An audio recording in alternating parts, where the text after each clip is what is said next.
Hello, hello. All right, there we go. We're back now. Like I was saying, we've got Tom Brady in the house tonight. Creator that I've gotten to enjoy their content for a long time prior to my even becoming a streamer. So one of those rare opportunities I get to sit down with a creator that I really do. I really do enjoy their content, and I enjoy what they have to say. And a lot of fire conversation is going to transpire here tonight. When you get two people together that love this Mortal Kombat stuff, you're liable to get some Fuego. And baby, tonight is not going to be any different. We're going to get Fuego conversation. If you've got a question that you want myself or that you would like Tom Brady to answer, drop money symbol next in chat and ask a question, baby, and we will get to it. I was texting you when you went live. Check your phone. Probably not. Probably not. My microphone stand's being crazy tonight. All right, ladies and gentlemen, we're not going to waste a whole lot of time. This is the MK Heads podcast. Welcome to another episode. I've got Tom Brady, as I was saying, and tonight we are going to discuss the future of Mortal Kombat. So we're going to talk about lore. We're going to talk about gameplay. We're going to talk about history. We're going to talk about business. We're going to talk about all of it. It's going to be an absolutely amazing podcast, guys. You guys are not going to want to step away at all. Without any further ado, ladies and gentlemen, let's get into this thing.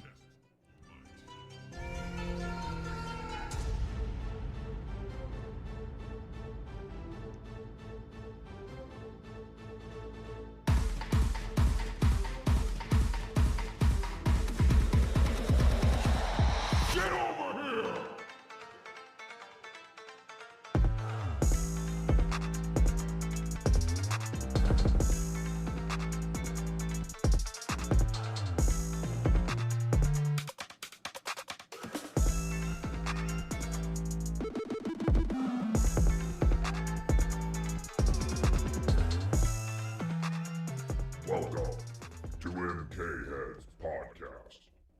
Boy, if that music don't get you going, man, I get hyped every time I hear that thing. Tom Brady, what's popping, baby? Welcome to the podcast. I appreciate you taking your time out of your day to come hang out with us. So tell the people, if somebody's been under a rock for the last, 5-10 years, and they don't know who Tom Brady is, let them know who you are, my man. 30 years. So came in with MK1 in October of 1992. Placed in pretty much all of them in the era they were relevant. I played them all religiously. 1, 2, 3, 4, the 3D ones, the NRS titles. Anything MK, I've played it, I've competed in it, and it's by far my favorite genre. It's just nothing like it. Absolutely. Absolutely. So my man's got some absolutely fire YouTube content. If you're not familiar with his channel, you're messing up, baby. There's a lot of good stuff over there. Y'all go check him out. But do that after the podcast, baby. Come hang out with us for now. So a topic that is near and dear to my heart, everybody that frequents the channel knows I am a stickler for some MK lore. So the future of Mortal Kombat, where do you think we're going with the two endings that we got in MK11? Where do you think we're going from here? Reboot. It just seems to be the thing right now. MK9 was kind of a reboot. The whole story of Mortal Kombat was a John Tobias, Ed Boon kind of thing, but Tobias really came up with things like the story, all that kind of stuff. MK9 was more, using the ending to Armageddon to reboot back toward the original arcade type of Tobias, UMK3 type of story. And most people think of UMK3 as like the prime of, Mortal Kombat's, lore, life, etc., like all the stuff. A lot of the characters come from that era. And then they did the 25 years later with, MKX, and then they did a timeline game where now they're rebooting everything, and now it's kind of like where they're going to go with it. Are they going to bring back the Great Kung Lao, who was pretty much the only one in lore, never really to kind of see the light of day? You've seen Goro and everyone else, Shang Tsung went from old to young, and we've seen Shao Kahn and Onaga in it, and some, so pretty much anyone who's just been in the lore has made an appearance, except for the great Kung Lao, and he probably would make one in the next game. So I could see them going that route. Yeah, I mean, they kind of, I'm not sure if they alluded to or they straight up told you. I think they straight up told you at the end of Mortal Kombat 11 that the Kung Lao that Liu Kang approaches is going to be the great Kung Lao. So we're going to go a full 500 years back in the timeline, 500 plus years, I guess, since the last Mortal Kombat was MK1.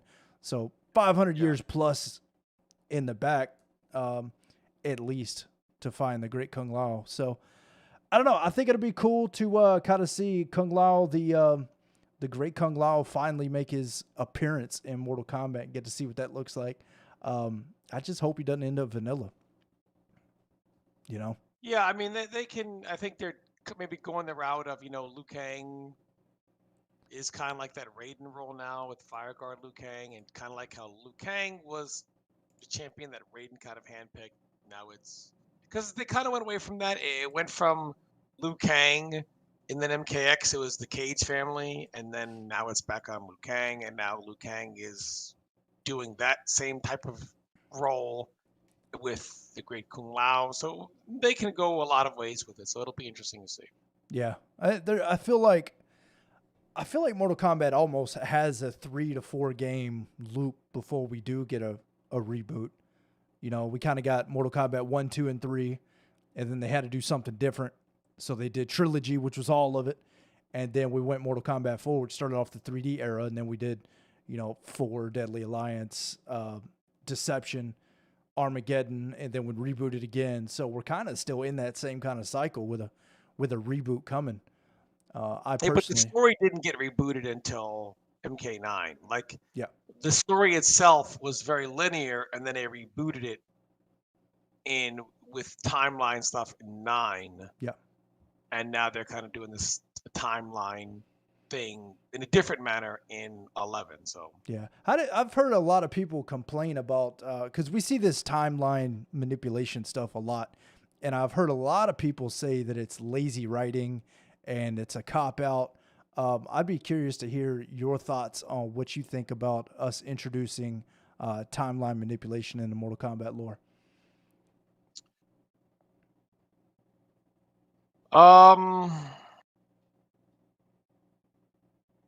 It's hard to do it because you got to think of Mortal Kombat the same way you would any story, any comic, any movie. Its original director is no longer writing the story. So you have people that see it differently than the guy that actually created it. It's no different as Lucas no longer doing Star Wars and people don't like the direction that Disney goes, or you don't have or like the way things go in comics when the original writer is no longer doing things, whatever. It's very similar to Mortal Kombat.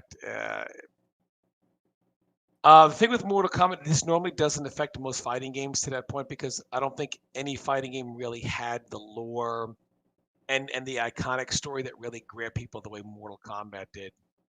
So normally, most people don't even pay attention to story outside of Mortal Kombat, where I think the story, playing very few fighting games can somebody actually stream like the story mode and people want to see it, and you're like, no spoilers, no whatever. Yeah, Normally, nobody cares about that type of stuff. With Mortal Kombat, it is a really big deal. yeah, And they've done story modes up until MK9. I don't think anybody really cared about story mode, and then the way MK9 did its story mode was great. And NRS really, I think, noticed that, and they put a lot of work into their story modes going forward in future titles. I don't like the repeated theme. The reboot is well. I like how they're not doing a reboot the same way. But it is now they're just restarting all of time as opposed to Raiden receiving a message from the past and changing the future. yeah. This is just a straight time restart. So will we see new characters based off that? I think we could. For sure. But I mean, what does this mean for Scorpion? Whatever. I mean, it's very tough to put those. Scorpion isn't even Scorpion yet, right? It's not even Hanzo Hasashi yet. They don't even exist, right? But or Liu Kang can rewrite the story and put them in history at an earlier point. I mean, like there's a lot they can do with it. It could potentially be great or potentially be kind of cringe. For sure. It's just, I mean, Yeah. when you mess with time, it's very difficult when you start doing time manipulation. You look at Terminator, everything was timeline. Get someone to explain the Terminator world to you. It's Ugh, like, yeah. and I think the last Terminator, most people were like, that's not Terminator. Or Yeah. it's they went too far with it. So I'm worried that they might go too far with it, but we'll, give them a chance and we'll see where they go with it. For sure. I mean, I've said it several times. If it's got Mortal Kombat in the title, I'm going to play it. Yeah, absolutely. You're talking to somebody who played Mortal Kombat Mythologies. I mean, if I can grit through that one, I So can did grit I. through any of them. Yep. But yeah, I don't know. I feel like Mortal Kombat 9, 10, and 11 was NRS having to play cleanup a little bit from the Midway era of games. You got Armageddon, which always felt a little rushed to me, and so did Deception. And I know that Midway always had those, rush to launch kind of things that they were always up against the brick wall trying to get a game released. So a lot of that stuff seemed rushed, and what we got out of that was we got kind of weird lore. Mortal Kombat 1, 2, and 3, you had lore in there, but it wasn't as lore specific as the games that we get now. So I feel like they've had to do a lot of damage control on the lore side of the house. So I feel like with these 3 games, they have the ability to go back and clean the lore up. A lot like they did in MK 9 and 10, where they kind of rehashed Mortal Kombat 1, 2, and 3, and 4. And they kind of cleaned the lore up. Changed a lot of lore. Take it or leave it. But for the most part, they put it all in line. And that's the lore we're dealing with now. I feel like MK9 cleaned the lure up as it was. They did Armageddon. They did it just fine. They had the great story. Oh, okay. So it all happened as the 3D games played out. But it turns out Shao Kahn made it to the top of the pyramid. And now he is endowed with this power and he destroys everything. So now we have to go back and knowing that these events play out this way and Shao Kahn ends up at the top of that pyramid, kills Blaze, etc. Now we've got to the events can't play out. He has to be stopped before it gets to that point. And I think they cleared it up. But then they went ahead and said, okay, we killed Liu Kang. And then we brought the Cage family in, and they were like, the Cage family doesn't let... The Cage family is kind of like a wrestler that carries the belt, and then his title, his gimmick wears off very quickly. And now, we got to get, Hogan back in here and put the belt on him. Yeah. It was kind of like, we got to get the belt back on Liu Kang now. The Cage family thing didn't play out like we thought it would. There's nowhere else to go with it. So it's like, well, I mean, Liu Kang, he's dead. He's in another realm, Well, we'll just bring him back from the past. It's just, so I feel like it got, and then the story was so twisted in knots in 11, the only place you could go is restart it. Yeah. And that's pretty much where, so I think they cleaned it up and then they kind of tangled it up again. And now they're trying to clean up that, which is kind of tough when you have one person doing lore, then the next person doing lore. And now it's tough when you have, when a story is written by too many different people. Yeah, for sure. If you had to take a guess, who's going to be our next big bad? I think they go back to Shao Kahn. Think so? See, I'm of the thought that they're going to bring Onaga back. That's kind of where they were going in the MKX comics, which has all been retconned at this point. But I kind of feel like Onaga's where we're going. That or Liu Kang. They could make Liu Kang the big bad after this. I think they go back to Shao Kahn, and I think they're going to go back to the more iconic feel of Mortal Kombat. So I think they're going to, go back to what people loved. Yeah. About it. So. Yeah, you think kind of moving from lore right into gameplay. You think is MK11 the type of game we're going to deal with from now on, or do you think they're going to try to put a more aggressive play style into the next one? I think we will never see them even attempt anything like Mortal Kombat 11 ever again. I think so. That much of a miss, you think? Mortal Kombat 11 reminds me of what Blizzard did with Diablo 3. Ooh, that's a rough game. Basically, to kind of explain it to people who don't understand what I'm talking about, D3 Vanilla came out and it wasn't received very well. And then Reaper of Souls came out and they kind of corrected a lot of the mistakes. But then they were working on another expansion and they felt that too much damage had been done.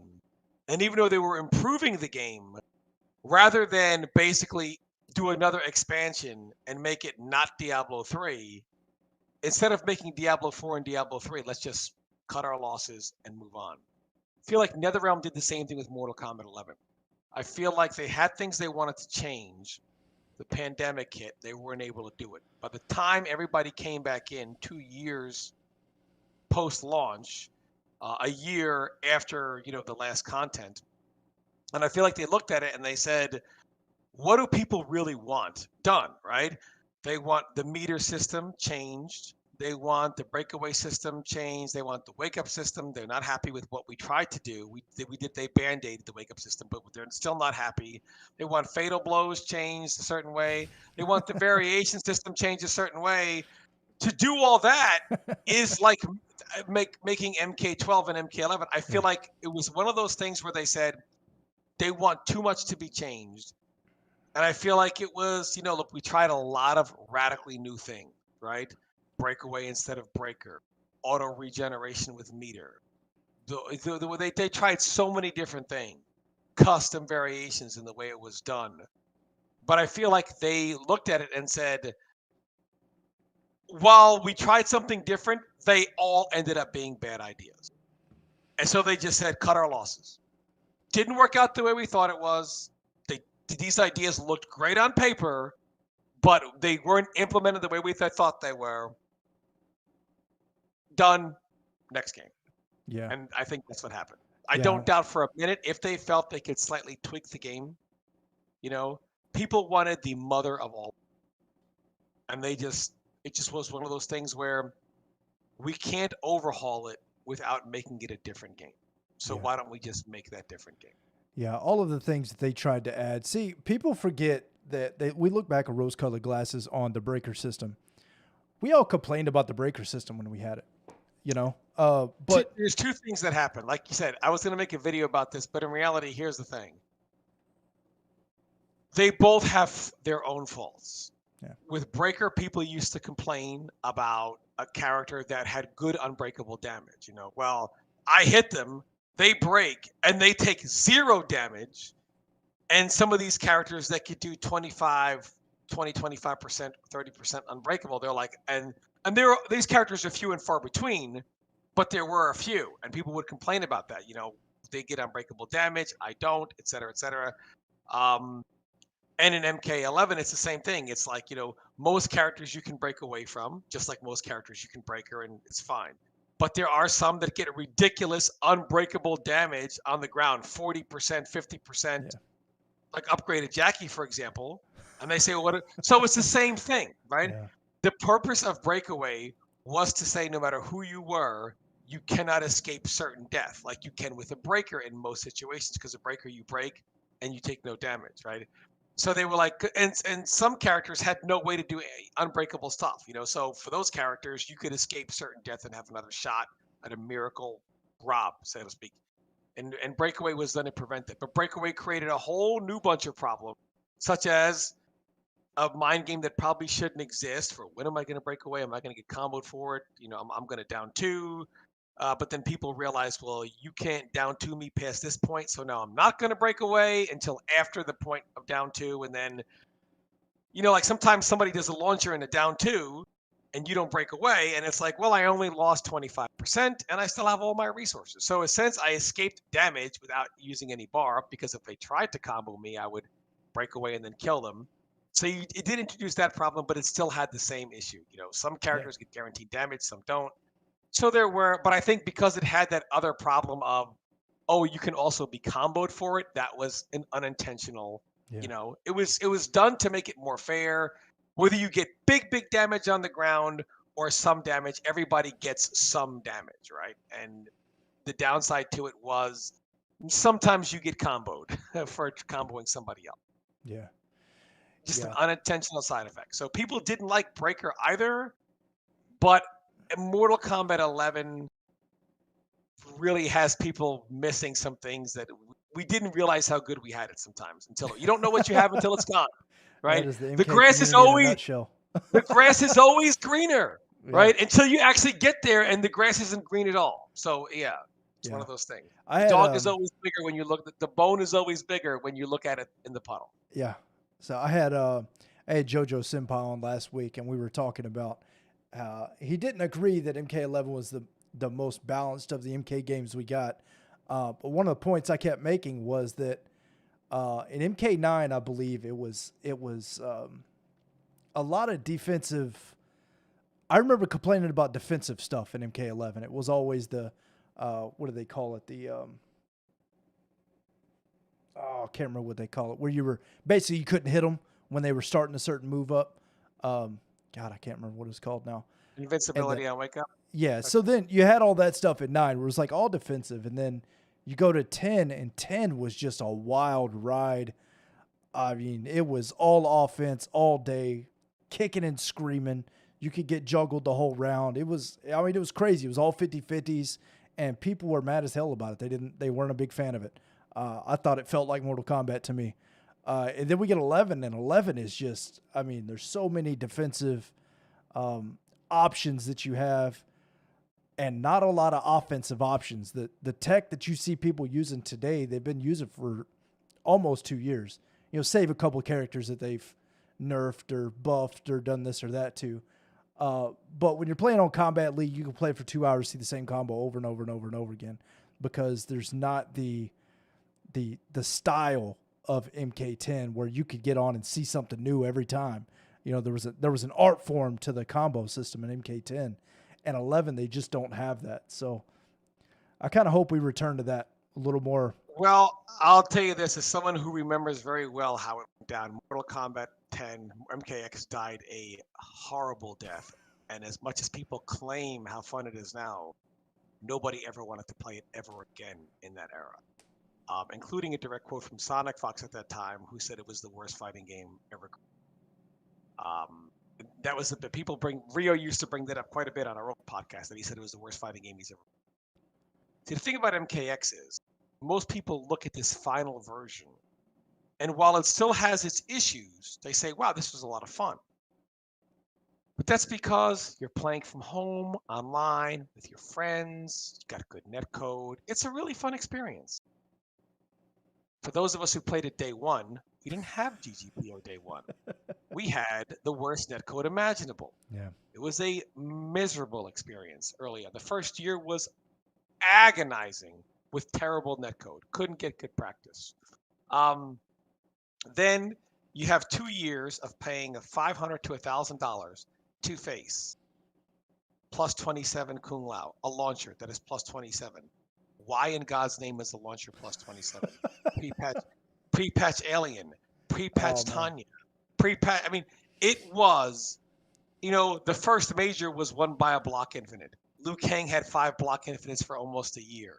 It was not a very fun, competitive experience to deal with that kind of stuff, you know. And, you know, sure, now you don't have pre-patch Alien, you don't have launchers that are armor with plus 10 armored launcher. What? Why? Why? Like, you know, that stuff today would be unacceptable. Yeah. And you don't have that in MKX now. But back then, people were tired of it. And it all came to a head in that second Evo, where you have the entire world watching. Good set between Tekken Master and Sonic Fox. Tekken Master resets the bracket. People are really getting into it now. People at home watching this. This is a great set, you know. Who is this guy, Tekken Master? He comes over here. He's got Fox on the ropes. It's the last game of the final set. Takes his And hat Sonic off. And Sonic goes, I've been playing Aaron Black this whole time. I'll just play Alien, Mm. and crushed him. It was over with. And the stream chat was like, enough. He could have picked Alien and 3-0'd him free. Yeah. It just ruined such a climax. I mean, like, enough. And then the players were like, you know what? Enough. We had to deal with this for 9 months. You couldn't get out of the game. NRS, their last overhaul, they did it because people were like, I'm done. Yeah. I'm done with your game. They overhauled the game to save it. But it was too late. And last 2 or 3 tournaments for the final version, the patch we have now, not many showed up for, not many liked it. They didn't want to give it a chance. It was now, if you go back, Mortal Kombat 11 had us go back to Mortal Kombat X because it's enjoyable. It's fun. Yeah. And this version, while still having problems, is still enjoyable. But the version we all had to play for 2 years was... It was rough. I mean, you had a grand final. You had a tournament top 8 at CEO in which nobody cared who won or lost. People were busy counting the teleports from Tanya because you couldn't do anything about it. Yeah. So literally people were counting how many teleports you get to before one gets punished, and we got to 1,000, unpunished teleports. And that's all. The crowd didn't even care who won or lost. We would just Tanya versus Tanya, Tanya versus Tanya. It was just so bad. This is Mortal Kombat X. Unfortunately, Mortal Kombat 9 is the most sound Mortal Kombat fundamentally outside of its game-breaking bugs, which is why it's also not fit for competition. Yeah. You can't have a game in which you cannot consistently hit a button in a direction where there's a bug in which player 1 always has advantage, no trades. If you guys meet on the same frame, player 1 always wins. You can't have bugs like this. Meter drain glitch where, what happened to my armor? I did an armored move. Oh, well, you lost your bar and you didn't get the move to come out. You can't have these things in a modern competitive game. So 9 really wasn't fit for competition. X was a party game.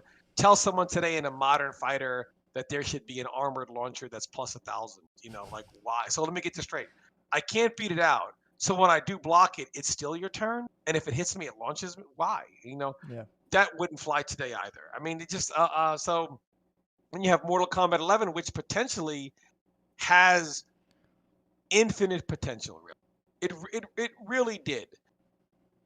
But I feel like they couldn't make it. I feel like Mortal Kombat 11 is a game in which the developers could not decide what they wanted to do. Do we want what kind of meter system do we want? Do we want to build it? Why don't we just have it come back by itself? Okay. Well, should some characters should it vary how it comes back or whatever? Let's just have it refill at the same rate for every character equal. Very generic, whatever. Every character has the same wake-up options. Every character should have the same meter system. It just didn't. It was just way too universal. And in the modern era, games get figured out so quickly you can't have stuff. Yeah. I just feel like it just didn't have. And it has a custom variation system. And really, what's the most unfortunate part about Mortal Kombat 11 is I think everyone knows that the majority of people that play games are casuals today. Yeah. The tournament players are in the minority. If you're a casual player, you've been able to make your own variations from day one, play with friends, you know what I mean, in custom mode, and I'm going to make whatever. So in reality, from day one, every variation in the game now, you could have made from the day the game came out. Their final patch wasn't even new content. It was just, we're going to allow you competitive players to do what the casual players have been doing from day one. But the majority of the game are casual players. And they're like, well, I was already playing with this from the first day of the game. Now you're just allowing me to take it into Combat League, but it's not new to them. MK11 just has all the potential. It just never lived up to it, Too generic, too universal in certain areas. The custom variation system. You can't give people moves and tell them they can't use them. People want to work those moves in, right? Mortal Kombat 11 turned more into an ARPG where it's like, how can I make my build? How can I whatever? But 90% of that stuff isn't even viable. And it's like, it's a fighting game. Why can't I work this move in? It's 2 slots. and it's just not good. It became work as many good 1-slot moves in as possible, unless the 2-slot move is just way too powerful. And that's really, and some characters can really do that, others can't. You got people playing a Raiden using Thunder Wave for the most part, which is his day one variation. I mean, it's just it just didn't work out. It just and I don't feel like customizations work out for NetherRealm. I feel like that studio does a great job of being very creative. But when you force someone to split their creative mind into 3, it limits themselves because they're like, okay, this has to do that, this has to do this has to do this. Instead of just saying, giving one character so many options and so much freedom, to have to say, I've got this great plan for a character, but then I have to split it into 3. And I just don't think that works. Didn't work in X. The variation system worked in some instances, but in most instances, it did not work, overall. Because too many times you just see one variation used per character, period. Sub-Zero, you're going to see Grandmaster. You have some characters like Takeda where it works great. All 3 work well because they do different things. But for the most part, one variation. MK11 with a custom variation system, we see the same variation per, right? There's no room for experimentation because you either can't fit what you want in the slotting system, or a character, most of their moves are just garbage, so you have to use XYZ because they just never went around to adjusting the move. So while it is more balanced, it's balanced because of how watered down and bland it is. Characters don't have the freedom they should. 9 may be less balanced, X may be less balanced, but who doesn't enjoy the game? Who doesn't enjoy playing those games? At the end of the day, how balanced the game is less important than do I have fun playing it. And that's really, it's not about our matchups 5-5 across the board. Every match can be 5-5 across the board, and you're just not enjoying the game. And a game can be kind of like more matchup heavy, and some characters are stronger than others in these areas. But if you have fun playing it, you don't care. People don't care. People go to the gym every day and suck playing basketball. Why do they go and play it, right? Yeah. They don't ask to change. They don't ask you to change the rules of the game, right? Yeah. They don't care. They enjoy doing it. People oftentimes make it seem like, oh, if you were winning, you would like this, or if you were. It's not about winning, losing. It's about enjoyment. It's not, oh, well, the tier list, whatever.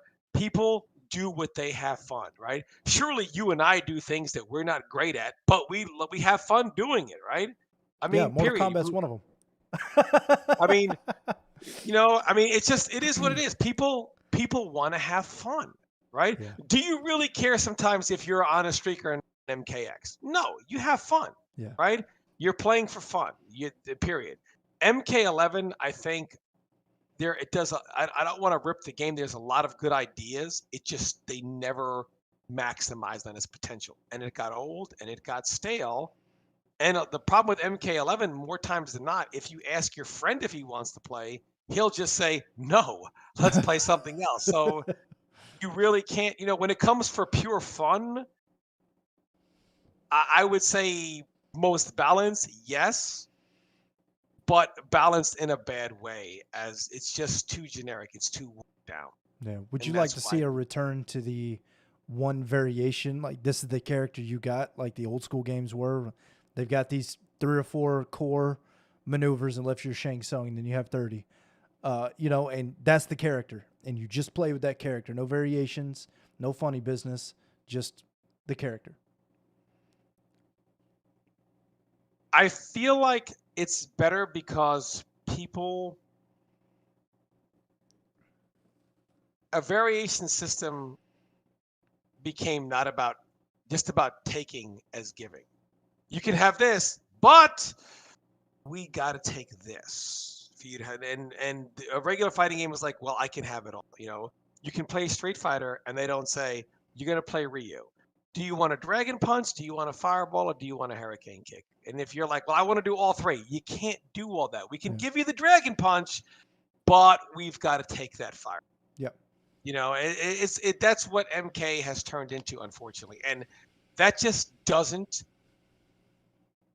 Mortal Kombat X did the variation system a little better because it didn't have a customized system, and they tried to make each variation play differently. So while it still failed in the idea, it did it better than 11 did it. But people watch the game. The thing about fighting games is it's not just about, you know, like you watch other games that you don't play, right? I'm sure you watch streams and games that you find enjoyable just to watch, and you might watch it, right? You may not be like an ace in Street Fighter, but you may say, "Hey, I'll check out some streams or whatever." Mm-hmm. Mortal Kombat X, for example, 9 wasn't really big in the home streaming era. People would watch even if they didn't play the game. You know, they'd have guys like Eris. One thing he said that I made a video about when they announced that there was no more content for MK11, he said MK has always been sick. It's always sick. It's always fun. He said not always good, but always fun. Yeah. What that tells you is even if he doesn't think it's a good game, hell, I'll play it anyway, you know, because I have fun playing it. Yeah, sure. Do I want to play MK? Hell yeah, sign me up, brother, you know? Yep. And when it came to 11, he's like, it's not even fun anymore, you know? Yeah. People will watch because there's just more you can do, you know? And nobody, if you try to say, well, you should watch because it's more balanced, yeah, I'll give you that, but it was just more crazy, and people like that. People like craziness. They like that. I feel like when you just make one character, it's not about, you know, it's about giving. You know, how well can I make a character do this? Not, well, I'll give him this too, so I can justify. You know, I made this a little better, so I could take this. You know, Johnny Cage, I didn't give you a nut punch here because I made your fireballs better. So, you know, I know you really want this, but look, I made these faster for you. Yeah. And it doesn't work. People like more options. They like more is better. And I mean, there was nothing wrong with MK the way it was. Yeah. You know, there was really nothing wrong. Mortal Kombat was never that game where, you know, people playing it. It's not selling well. It's, you know, there was never a problem. People had fun playing it. You know, they had a lot of fun playing it. So it was never something where they tried to manually go in and mess with, let's make it more like, you know, Street Fighter or something like this so it can be more competitive. And then the competitive players said, well, like, it's kind of weird that the best players still play other games, you know, like Tekken and Street Fighter. Yeah. The very best Mortal Kombat 11 players are like, man, see me in the next game. You don't see Ninja Killer. You don't really see Sonic. You don't see whatever. They don't play it.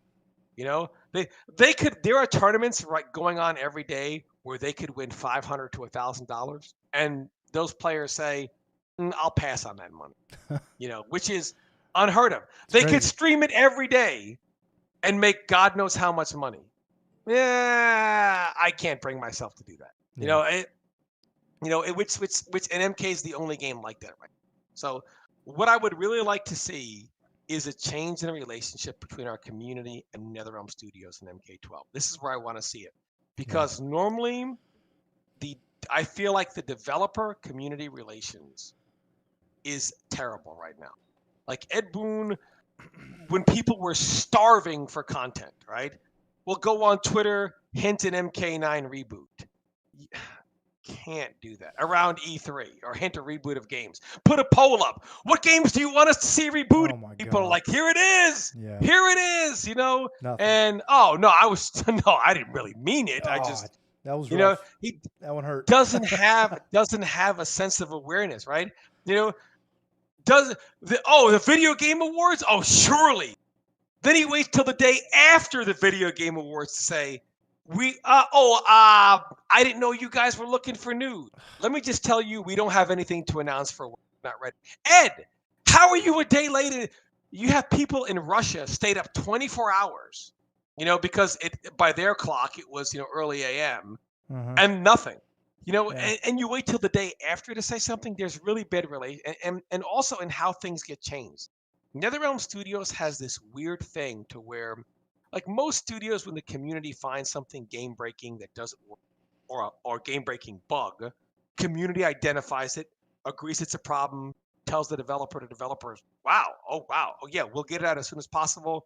Maybe not right now, but we're working on it.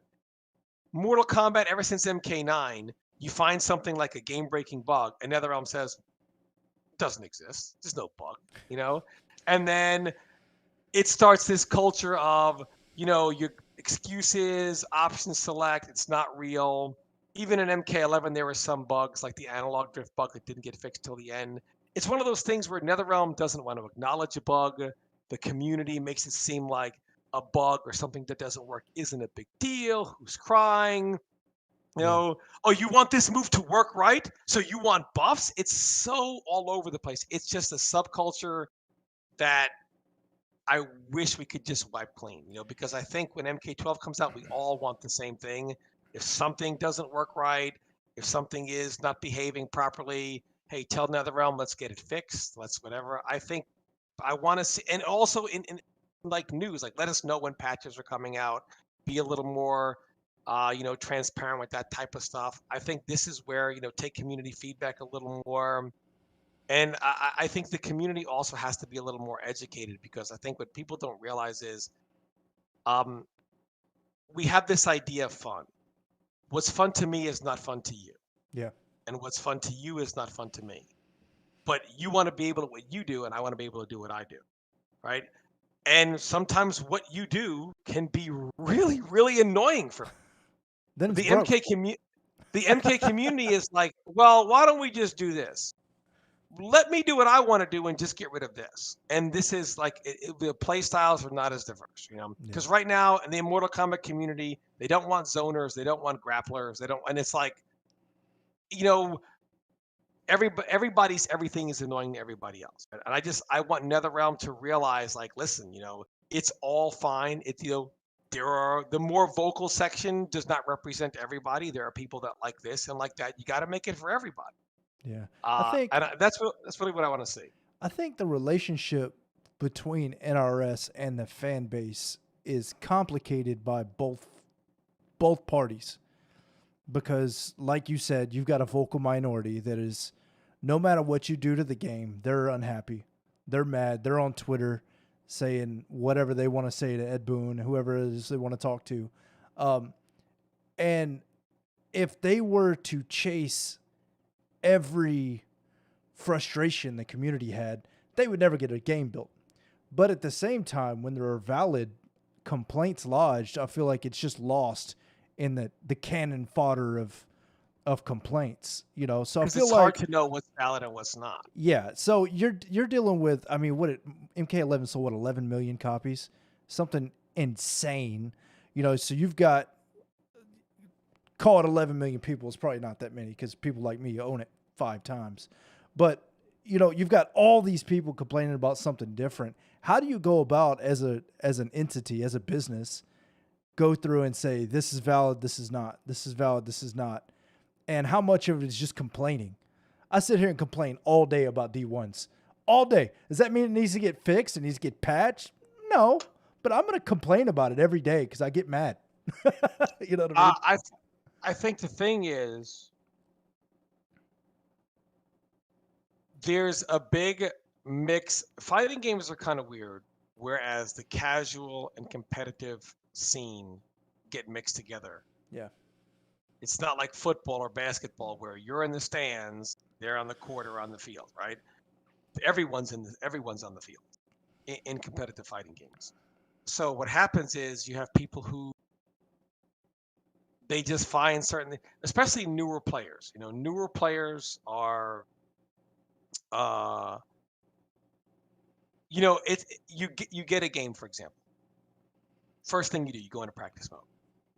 And you're a casual player, you've never been a top player, it's your first time playing a fight. So you pull up your moves, you're practicing your combos, okay, I know what I'm going to do. So you go online.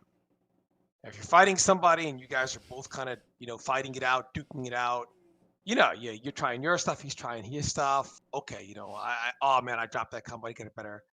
But if you go online and you fight somebody who runs away the whole match and you got to chase him down, your first thought is, well, who goes into practice mode and practices running away, throwing projectile? You'd be surprised. Right? 99% of people do not. Right? Right? For the most part, most people don't. Right? Yeah. Who the way I remember the very beginning of when fighting games first went online. And I'm old, so I was there from the beginning. The very first complaint I ever heard, and the most consistent complaint I ever heard, has always been, is that all you're going to do is run away from me? Why don't you fight me? That is the number one complaint in history. And people don't like someone who's going to run away from them all day. They don't like someone who's going to throw projectiles all day.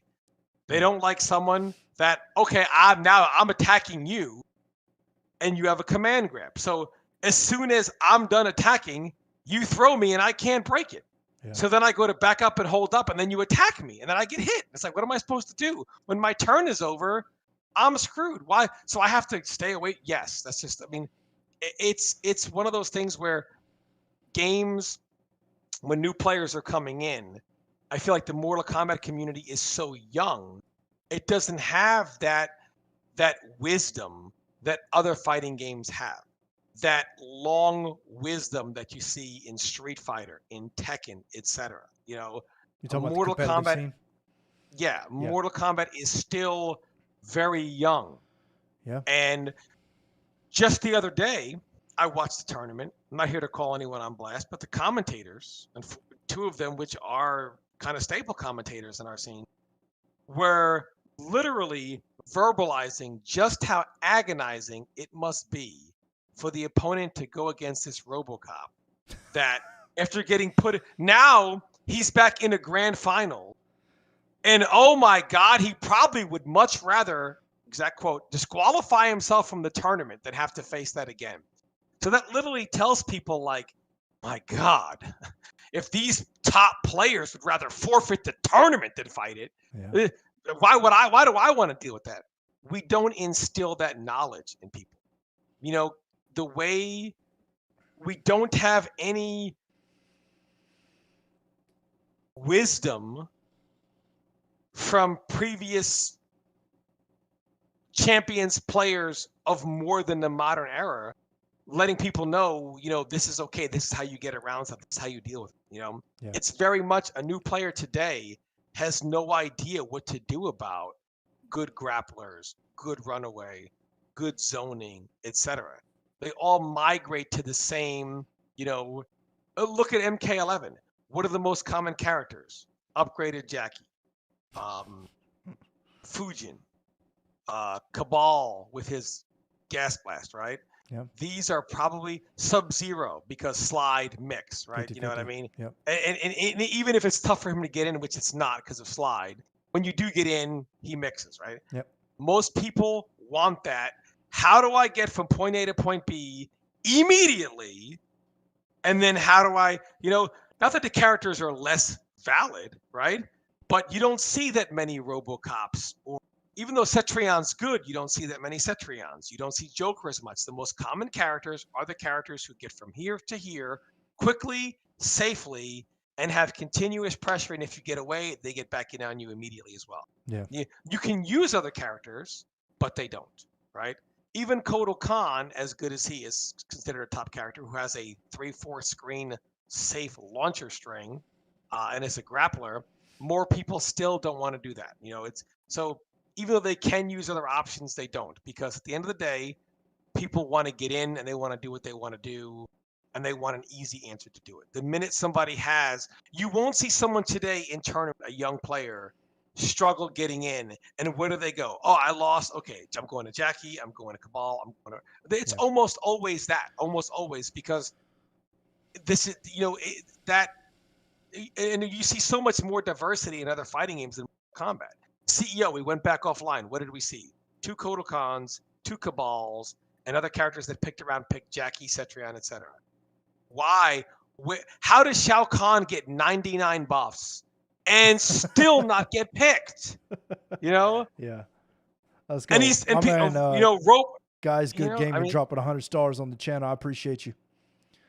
I mean, it's just one of those things where we just don't have that. We don't have that history. We don't have those people in place to kind of do that, to kind of help educate the community, et cetera, et cetera. Yeah. Street Fighter just has God knows how many years of competitive history and those players there to educate. I see people all the time in Tekken, old blood that's still around in the scene, who, and they've always kept that, educating the younger player. This is okay. It is okay. It's okay to have this. This is how you fight it. This is how you stop it, Yeah. et cetera, et cetera. If it were Mortal Kombat, they would just remove the Electric Wind Godfist because somebody would call it cheap. They would just remove it from the game, and because people don't know how to fight some of this stuff. People don't know how to fight some of this stuff, and it's very frustrating. Fighting games are really hard in general, especially for newer players. Every new player's first response when you go online and somebody's running away, throwing stuff at them, or just running away in general is, this sucks. I don't want to chase this guy down. I don't want to whatever. Yeah. And there's no one that lets them know it's okay and how to get around it and why it's okay. They just don't know how to do it. So it becomes frustrating for most people, especially when you're playing your friends and you got some, your annoying friend who's going to just spam the same move over and over and over again. Yep. And ha ha ha ha ha. You're like, screw this game. I'm done. Shiva stomping on you. Oh, how many people tried to play and they had that annoying friend Yeah. who would stomp and stomp and stomp, and they think it's funny, and you're like, dude, I'm Yeah. I don't want to do this done. with you anymore. Yeah, I don't want to do this anymore. Yeah. So I've So got yeah, MK's become that. a viewer question. Nikki said, what are your thoughts on augments in MK11 for your moves and gear? I've seen videos on YouTube where people would use them and certain moves would become so OP that they could use it and more than half of the other person's health would be gone. I'm not sure if it's legit, but it seemed crazy. Augments are the single biggest travesty of Mortal Kombat. Tell me how you really feel about it. Because when you look at some of the moves that are just garbage, and you say, "What the hell, man? Why did they never make this move good? Right? Why is this move 2 slots? It doesn't do anything." And then you look at an augment for the move, and the augment's like, "Oh, hi, yeah, this move is good. You just can't use me Yeah. to make it good." They spread themselves too thin. Yeah. Augments would have been great for the game, right? Agreed. The problem is they said they made a bunch of moves and they had to spread the ideas for the moves out too thin. We can't make this move do this regularly because we have augments. So we have to augment some of these moves. I know. I'll make the move garbage and make it cost a ton of points, but you can augment it. But you can't do that in competitive play. Yeah. Augments are great if you could use it. Augments would be great if it was part of the customization system. It was a great idea. They just didn't make it legal. Imagine if every character could use augments and et cetera. How many moves were I saw some moves that were so bad, and then I read what an augment did to them, and I was like, what? This was Jax, who is not considered very good right now. He has an augment to which his lunge, he can do it and cancel it, and can cancel it into by itself, cancel it into any special. He could do it into a dash punch grab. And I was like, wow, this is awesome. But you can't do it. Yeah. That would really help the character become more viable and more fun, because now you're not only able to use the lunge, you're able to use the lunge in conjunction with any one of you. Imagine lunging and then canceling into a double fireball. Lunge, cancel into heated arms, and then cancel heated arms into boom, boom. Wow. Yeah. Wow. But it's an augment. Augments were great ideas, and it's just an example of how spread thin MK11 was. A lot of the great ideas are in there, but some of them are in the moves by default. Some of them are in moves that are, too many resource slots. Some of them are in there in forms of moves that are garbage, but their augments make them really good. It's just spread too thin. Augments would be a great idea. Yeah. Unfortunately, we never got to use them. Yeah. Yeah, I think that's just one more of the things it seems, I don't know if unfinished is the word, underutilized definitely, I think, would be the word I would use. There's a lot of stuff in this game that, like, it was a good idea. And if they tried to do some of them, just pick a few and do them really well, we would have gotten a crazy game. But instead, we got kind of a, hey, we wanted to do this, so we kind of did it, but then we didn't, you know. Our resident troll said, what are your thoughts on Kombat Pack 3? How soon will we see it? Shut up. You know they're not giving us no Kombat Pack 3. Stop it. I mean, the thing about the combat packs were, I don't know, man. Like, it's kind of, it speaks a lot to the fact that right after we get new in reality, if you look at Mortal Kombat, we got a ton of characters. We literally got, if you boil down to how many characters we got one character every other month for 2 years, just about. So you would say, if you boiled down to all the characters for the 2 years, it was quote unquote recorded. That's more than you would normally see in any other fighting game.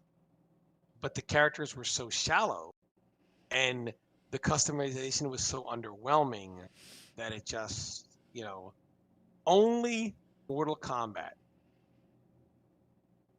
could put fucking John Rambo, excuse me, YouTube, in their game, and you never see it.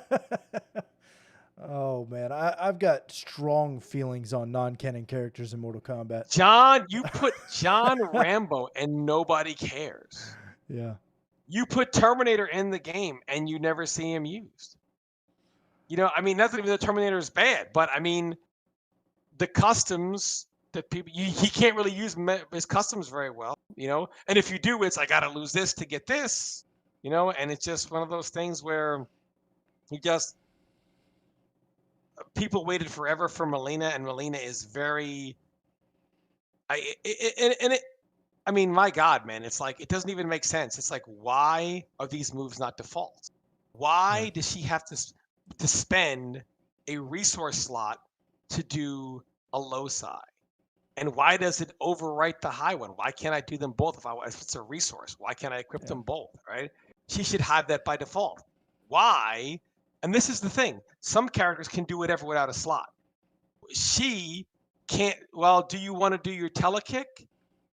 And then do you want to do it on the air and the ground? Well, that's going to cost you some slots too. Yeah. Sometimes you spend 2 or 3 slots to equip a move, and then be able to do the move anywhere you want.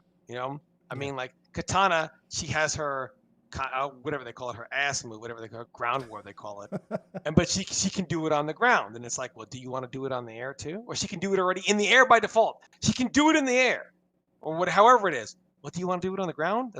It's the move you already have, and you're spending a slot to be able to do the move somewhere else. It's like, why? What kind of custom variation system is so restrictive that you give me a move and say, now to be able to do it here, it's going to cost you? You already gave it to me.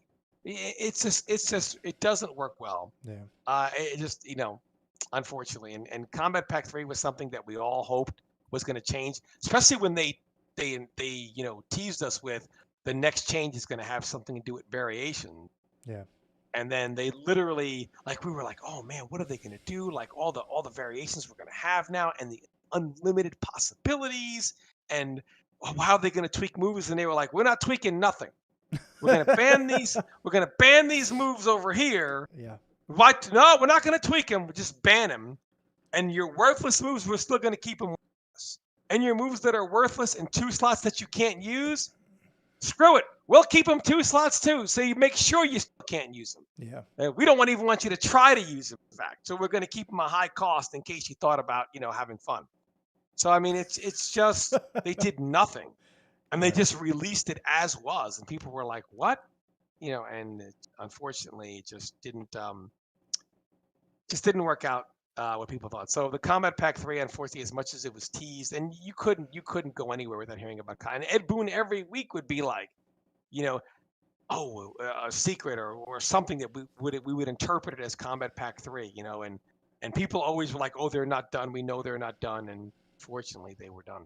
Yeah, but then they waited so long I almost feel like there was way more to the story that we may never get way more to the story about a lot of the stuff that has happened with Mortal Kombat 11, with Combat Pack 3, with E3, whether there was, I heard a rumor that they had a package for E3, but then something happened with copyright, so they weren't able to do it. I mean, you know how rumors just circulate about this Well, stuff. let me tell. Look. I'm not going to bullshit your viewers here. I'll tell you straight up. I don't make YouTube videos to make money. I do it to be honest with you guys and to let you guys know the way it is, so that nobody has any false hopes. There are a lot of content creators will best X of all time, this of all time, best hairstyle of all time, best whatever of all time. They'll do that. You know, they'll tell you how great MK11 is, but not make a single MK11 video for the next year, but tell you what's the best version of what of all time in NRS history. Yeah.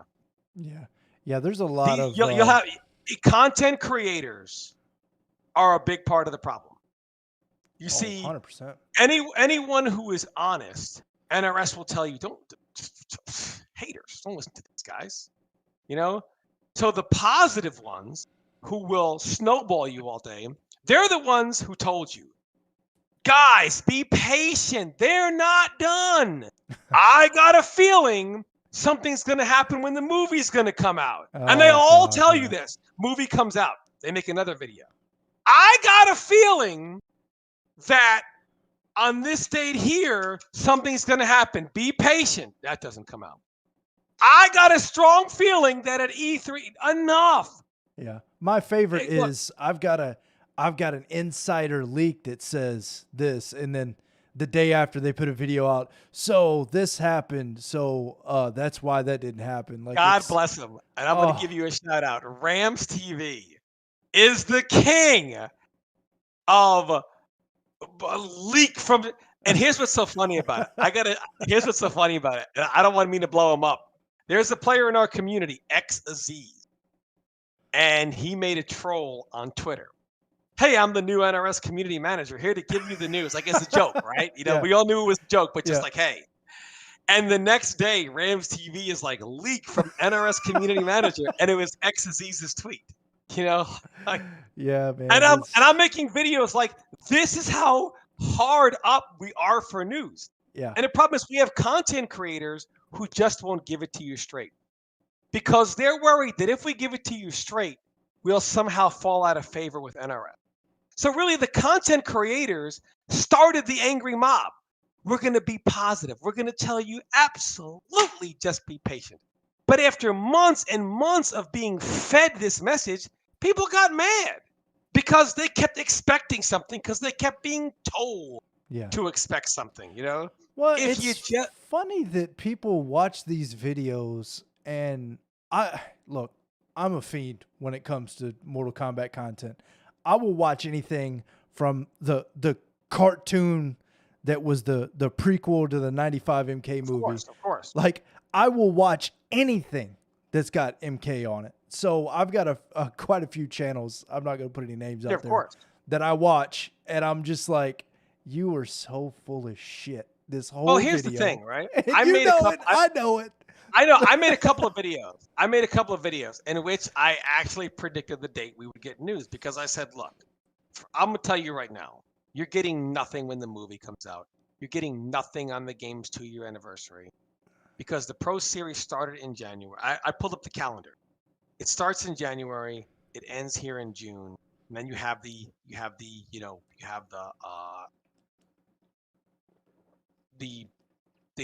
qualifiers, the finals, etc. This is not an offline tournament to where they were held once a month, where you could have a tournament, release a new character or a patch, and there's not another qualifier until next month. Qualifiers are every week. So they can't change the meta drastically from week 1 to week 2, or a new character. Because then somebody's going to qualify a couple of weeks with a new character and be qualified, and no one knows how to fight. So they actually can't change the game until after. That means January, February, March, April, May, June, nothing. And then they're not just going to release it. They would want to sell the product, right? So then they would say, hey, pre-order this, it's coming out this date. Let's say a couple of weeks, so that puts us into July or August, right? Not 4th. So they'll probably announce it at the 4th of July, and then in August. I'm like, if you guys think we're getting a new game next year, well, why would they overhaul the game so drastically in September, and then in like November say, hey, here comes MK12? Why? Why would they do that? Like, and on top of that, also, they couldn't make another. They've made too many versions already. You can buy standalone base MK11, MK11 Aftermath, MK11. What is the final version called? Ultimate. They already made 3 versions you can sell. Yeah. You're not going to go to Warner Brothers and say, we're going to make a 4th version to sell called Super Ultimate Mortal Kombat Ed Boon Edition. And each version sold less. Yeah. Aftermath sold less than base MK11. Ultimate sold less than Aftermath, which sold less than base MK11. Yeah. Now you're going to convince Warner Brothers, look, just give us a couple of more million and they're like, you're not going to sell. It doesn't sell. No one's going to buy a 4th version of your game. It's just not going to. So there were a bunch of signs that said nothing else is coming. Also, then there was the pandemic and you couldn't get a PS5 or an X. And I made a video where I'm like, look, here are the numbers. There are 15 million PS5s and new Xboxes. There are 164 million old consoles. No business is going to ignore 164 million customers to only 15, knowing the number 15 can't grow. It's going to be this long. And I'm just trying to give it to people straight. But the problem is when you have people saying, any day now, I expect something's coming for E3. There was another big content creator. I don't want to say anyone's name. He did a stream like, it's a 2-year window. I would expect something for E3. Yeah. 10,000 viewers in his stream. I would expect something for E3. This is why people are mad. I understand you want to be positive, you want to whatever, but everyone knows it's too many. The MK community is not united. It's every man for himself. Everyone trying to make a buck with their content, and what's going to sell, I'm going to tell you, it's coming. Be patient.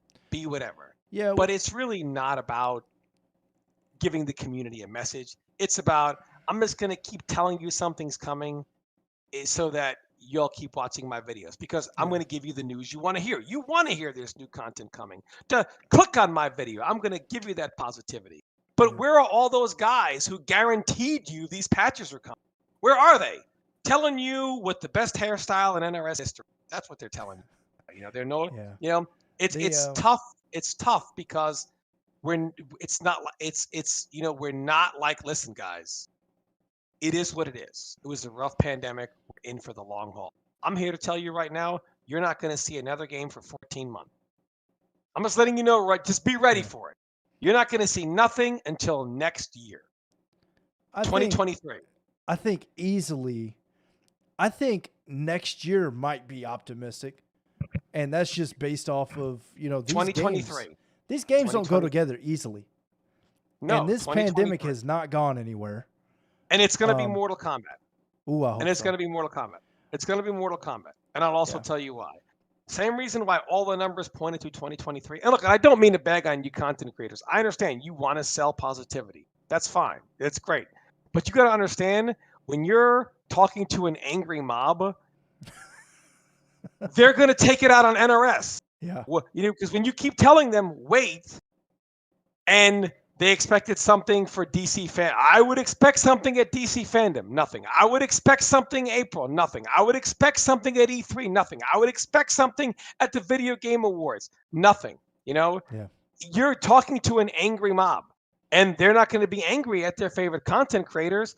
They're going to be angry at the studio. Where is our? And then when NRS came out and said no news, everybody was furious. Yep. But why were they furious? Why?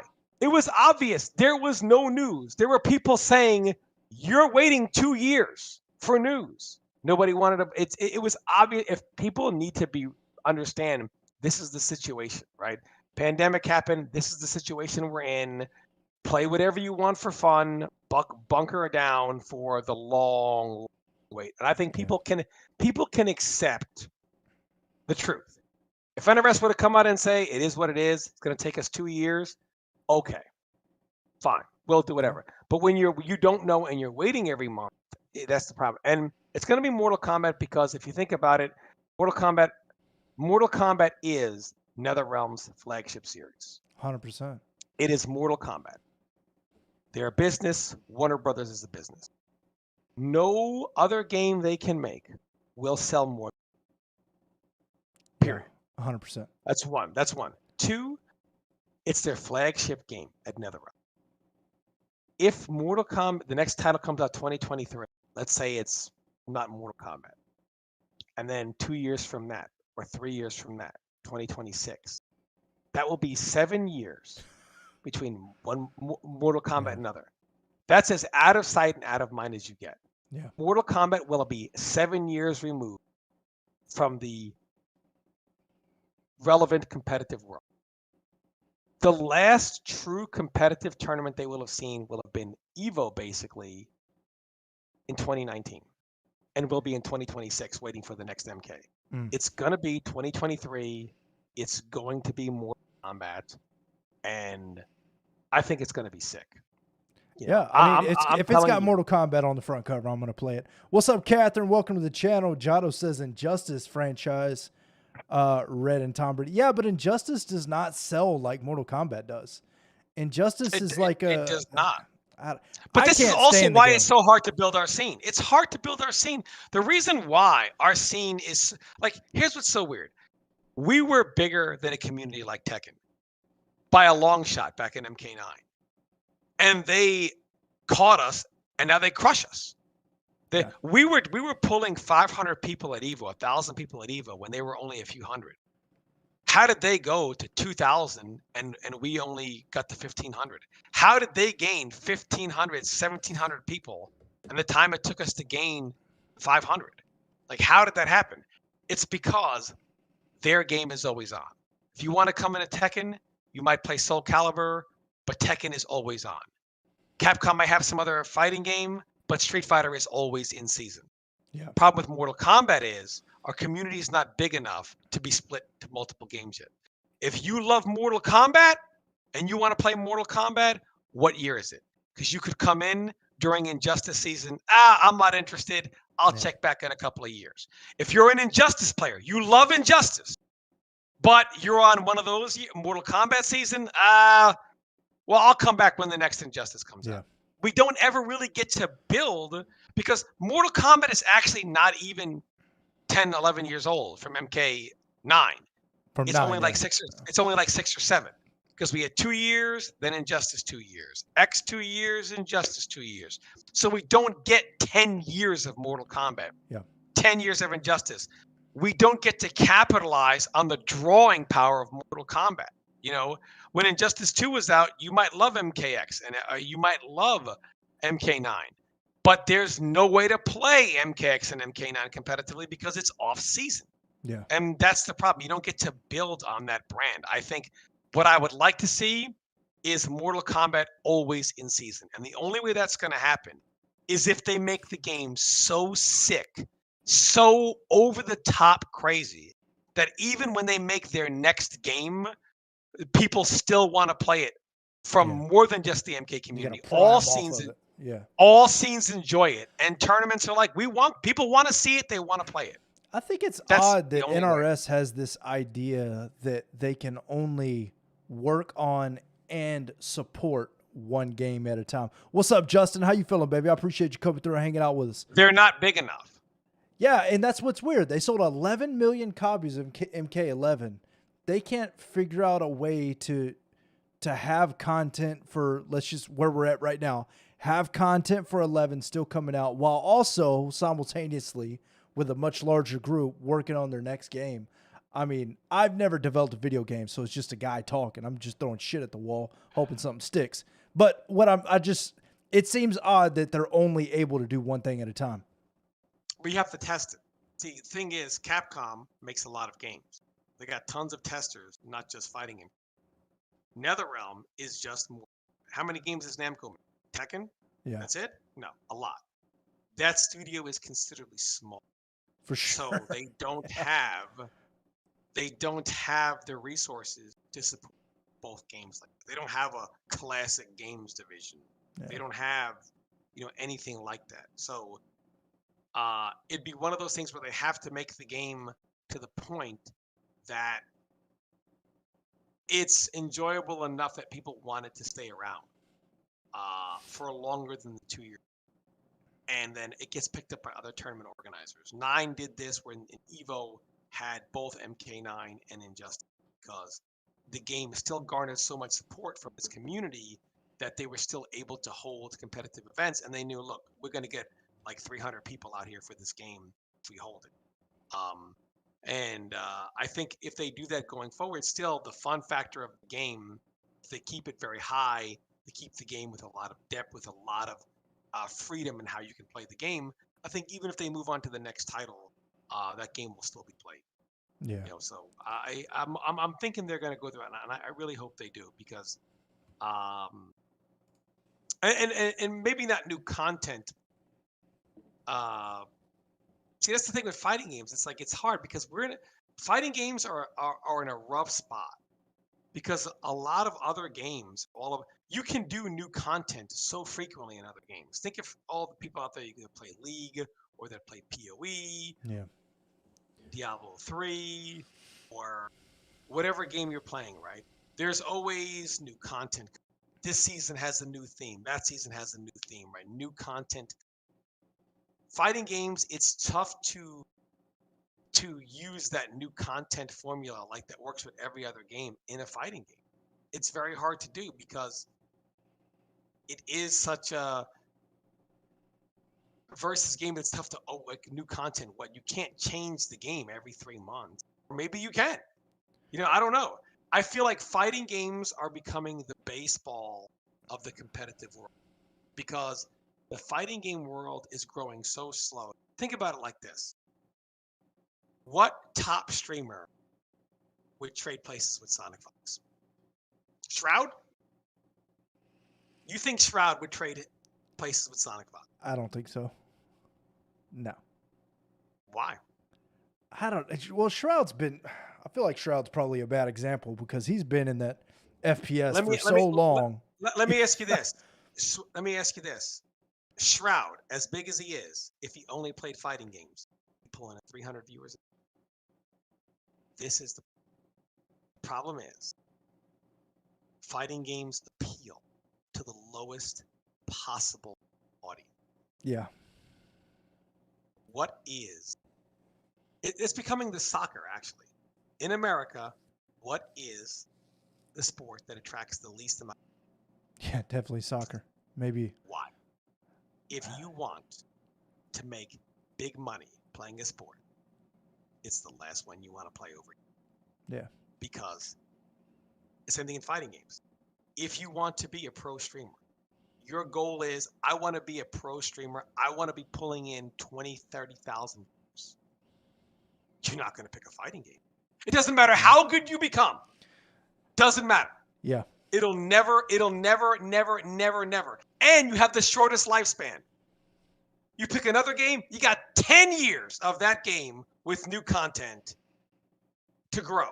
Fighting game, even if you're great at this one, you may not be great at the next one, which is coming in 2 years or 3 years. Yeah. You think because of the things we're talking about right now with the fighting games and that climate, do you think that would push NRS to make a more of a deception style story mode where they could continue it, where they could have maybe release a different realm with each of the combat packs and continue the story more so, and then give you fighters and stuff like that, but be able to get that content out? I think the fighting game formula needs to change. It needs more than characters. The game has to change. They need to constantly update the way the game is. Mechanics, etc. need to be more flexible to catch up with the rest of the world. Because the problem is, you release a new character in the same old system. Well, okay, out for a week, I've seen that character, I'm done, right? Other games are constantly changing. New content, new content, new content. And that's really the problem with fighting games. You see, if you are a big time someone, and also it also doesn't always capitalize the best talent. If you are legitimately the most talented gamer in the world, why the hell are you gonna play a game for? Hey, you're the most talented gamer in the world. You could play all these other games and make thousands and millions of dollars. Dota 2 beta tournament, $1 million prize. Yeah. Right? I mean, or you can play a fighting game and be the best player in the world and be scraping by. Yeah. You know, you might win some money here and there. And by the way, only one of you are going to make any money. Because if you look at the income between the number one guy and the number two guy, the number one guy makes good money. The number two guy actually made less money than a guy working at McDonald's in New York, and that's actually true. Mm. Yeah. Yeah, that And hurts. you can say, but the pandemic. But guess who's not hurting? Those other guys that play those other games. The pandemic didn't hurt them at all. It boosted them. Boosted, yeah. Yeah, viewership skyrocketed during that time. Ours, all I'm saying is fighting games don't fit the modern mold. You know, and the most talented gamers in the world, why are they going to come to a fighter? Yeah. You'll make no money streaming it, less money doing YouTube videos, and the least amount of money playing in tournaments. And by the way, your game is going to turn over faster than another game, so you'll have less time at the top, and you better hope that you're as good as the next one. You know, this is the problem. You'll have the lowest stream viewers, lowest YouTube viewers, and the least amount of money earned in a tournament. Yeah. Why would you not go to something to where, even if you don't win, you're making $10,000 a month off Twitch and more than that off YouTube? And if you win, you're making $100,000 a month. And fighting games also are weird in how their payout works. Because here's the worst part about fighting games. It's not about being the best. It's when you are the best. You could win every single tournament, you know, and you know, $10,000 pot bonus, you don't get 10 grand. You might get so you win like 5 of them, 5, 10, 15, 20, boom, won 5 turn, 25, won 25 grand. Taxes come out, you probably made 19, right? Okay, 19 grand. That's a good amount of money. Yeah. Winning in video game tournaments, right? But you qualified for the finals. Got 7th at the finals. Walk away with 10,000. Good money, right? With taxes coming out, that's probably you made around 31,000 playing video games. Yeah. That's good money. It's not too bad. Off video games, right? Yeah. Somebody could get last place at every single tournament, win the final. He walks away with 60,000. Let me get this straight. I won 5, got 7th at 1. I got 31,000. He lost every tournament, won this one, and he makes 60. And the worst part about it is, it's like it gets even dumber because you could go to a tournament, right? So, you lose to Sonic, Ninja Killer, they win, right? They make 60,000. Like, oh my God, these guys are so good. So you train up, like you're like I'm going to train. I'm not going to settle for losing to these guys. You train up hard. Go to the next tournament, NEC, whatever it is, right? You combo breaker, and you're like, I'm done. Beat Sonic, beat Ninja Killer. You won. Just as hard to beat those guys on that day as the other day. Mm-hmm. And your prize, nothing. $2,000. Yeah. Wait. What do you mean? Wait. Why do I only get this? What about 60,000? Well, you don't really win any money unless you win this tournament. Yeah. So I can win all the other ones and not make much? Yeah. You don't make much unless you win this one. So what if I win all these? Well, then you make the same amount of money as you do working at McDonald's in New York. If you don't win this one. So it's like, that's the problem. It's just as hard. Think about that. It's just as hard to win this tournament as that tournament. Yeah. But you walk away with $1,000 when you win, and this guy walked away with 60,000 when he won. The payout is so drastically skewed. There's no consistency. There's no consistency even in how fighting games are paid out. Fighting games are in the Stone Ages when it comes to how content is done, how tournaments are done, how payouts are done, how online is done, and they have the smallest possible audience. They are, for all intents and purposes, in the biggest uphill fight. And it's very difficult to get fighting games off. The developers have to reevaluate just how the formula is done. One, your players have got to be able to make a good living streaming and YouTubing besides winning tournaments. Two, the payout structure has got to be something to the point where it's and the problem is you don't get a lot of sponsors in fighting games because sponsors have been burned so many times.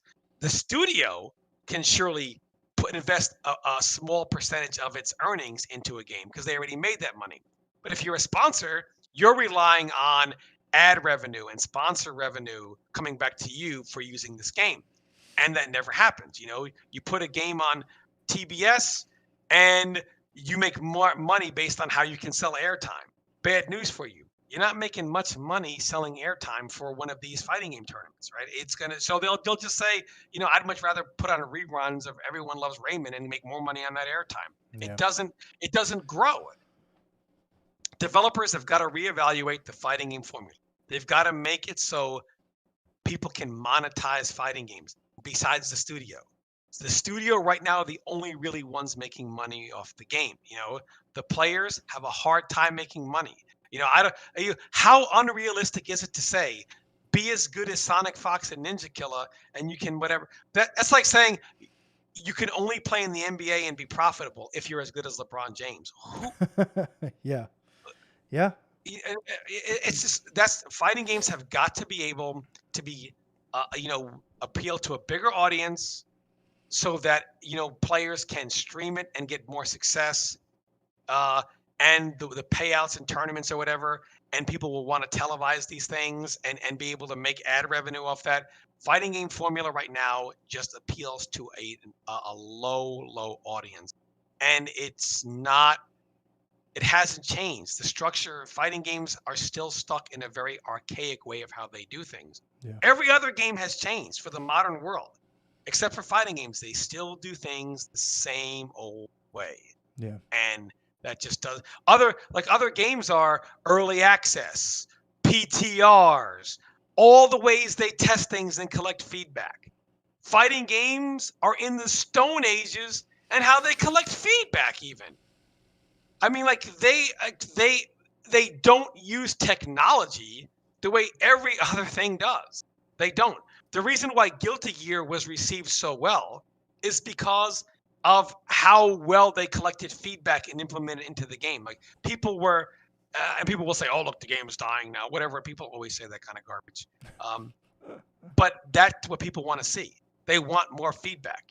Yes, give us early access to the full game. Give us early access to this. Give us early access to this beta. Give us early access to whatever. And of course, you have to pay for the game to get that. So the studio's not losing money. And it's like everything else in the world uses all the tools of technology to make the product as good as possible and to get feedback, except for fighting games. They are worst in every possible area, which is why they are the smallest audience. And it's just really, really hard. And us as fighting games fans, like it sucks because, fighting games don't ever grow to the level they should. I mean, my God, man, League of Legends is packing out the Staples Center in LA.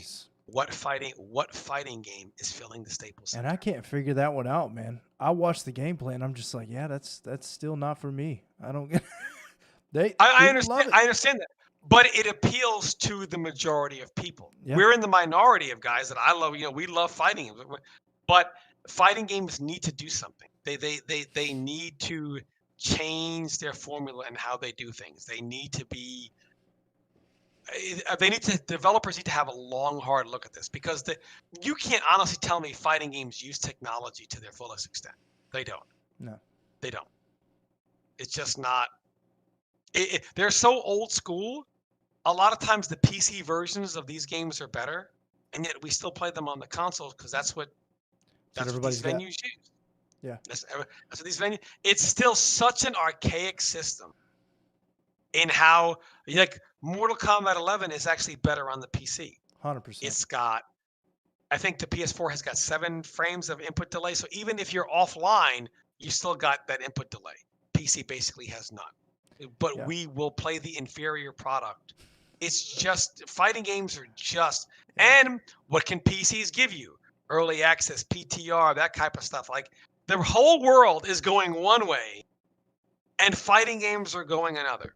They're just stuck to that archaic formula. And I would just love to see fighting games evolve with the world. I would just love to see it. You know, Mortal Kombat 11 is a great example of if fighting games did early access the way other games did to that extent, whatever, they could do stuff, update it, change things as we're playing the early access version of the game. And it would only be to those paying customers. So you already have, they didn't lose any money. You purchased that version of the game already. So you're privy to early access. Mm-hmm. I hope they do that. And the thing is, Mortal Kombat 11, they did a beta. And everyone always said the same thing. If the beta gave you day one Geras, day one this, day one people will throw Cetrion in there, nobody would have said MK11 neutral. But they didn't give you that. They gave you Baraka and whatever, you know. Yeah. They didn't give that to you, you know. They didn't get, and then the game comes out and everyone's like, what is this? Runaway Santa, Runaway Santa. People hated it. Yeah. Geras has been toned down 1 billion times. He's nowhere near to that extent now, right? But if they gave people that day one, right? Or day one Aaron Black, where you could only really play one variation, and everything he did was back two, this, back two, that. They would be like, this, I'm falling asleep here, man. You know, but they don't give you that. They give you a small piece of the picture, and then Yeah, you they say, know what oh, they're yeah, I doing. want it. And then they drop it on you, and everyone's like, what? Yeah, they knew what they were You doing. know? So Right. Travis said if you could customize a character like you could in a sports game, it would make a huge difference. I think that the skins were a nice venture into character customization when it comes to visually. I think it was cool. I think they could certainly expand on that and make it. I don't know if you could go quite WWE style where you could go crazy with it, but I would like to see at least being able to mix different pieces. Let me ask you a skin question. with it. Let me ask you a question. Okay. I'm going to throw out some character names, and I want you to give me the first moves that come to mind. First moves. Yeah. Okay. Zangief. Who? Zangief in Street Fighter. Zangief. Oh, look, I don't cheat on Mortal Kombat. This, give me the first move that comes to mind, Zangief. All right, Ryu. Oh, the little Ayuget joint he does, right? Yeah, fireball, Yeah. uppercut. You know, this kind. Sonya. First thing that comes to mind is actually that from MK3 where she puts her legs over your head and throws you over Leg the top. grab. Okay. Yep. So I keep going. So Sonya, leg grab. Give me some other moves. Come to your mind. The little onion ring she shoots. Rings. Yep. Yeah. Give me some more moves. The move that used to piss me off the most with the diagonal bicycle kick. Oh, the upward bike kick. Yeah. Yeah. Yep. Give me one more move. One more move from Sonya Blade. One more move from Sonya Blade. I can't even think of one. One of her most iconic moves. I'm sure you can think of it. Let's see. She's got the little onion rings. Now she's got guns, but What is Chief Chat saying? what is chat saying? Chat's quiet. Chat, give me a move from Sonya. Name some moves. They're gonna say something. I'm like, oh, damn it, that. Yeah, of course. You're gonna get it. You're gonna get it right away. So, Sonya Blade. The kiss of death. kiss. Yep. Right? So Every so female far, character had a kiss. so I named Ryu. And you automatically remember Dragon, his uppercut, his fireball. Right? Guess what? If you play Street Fighter right now, can you do a fireball and an uppercut with Ryu? I have no idea. Absolutely. Moves you named for me: kiss, leg grab, upward bicycle kick. Not in the game. Yep. The moves you associate the most, they're all gone. You know, along that lines, you know what makes me so upset as a Scorpion main?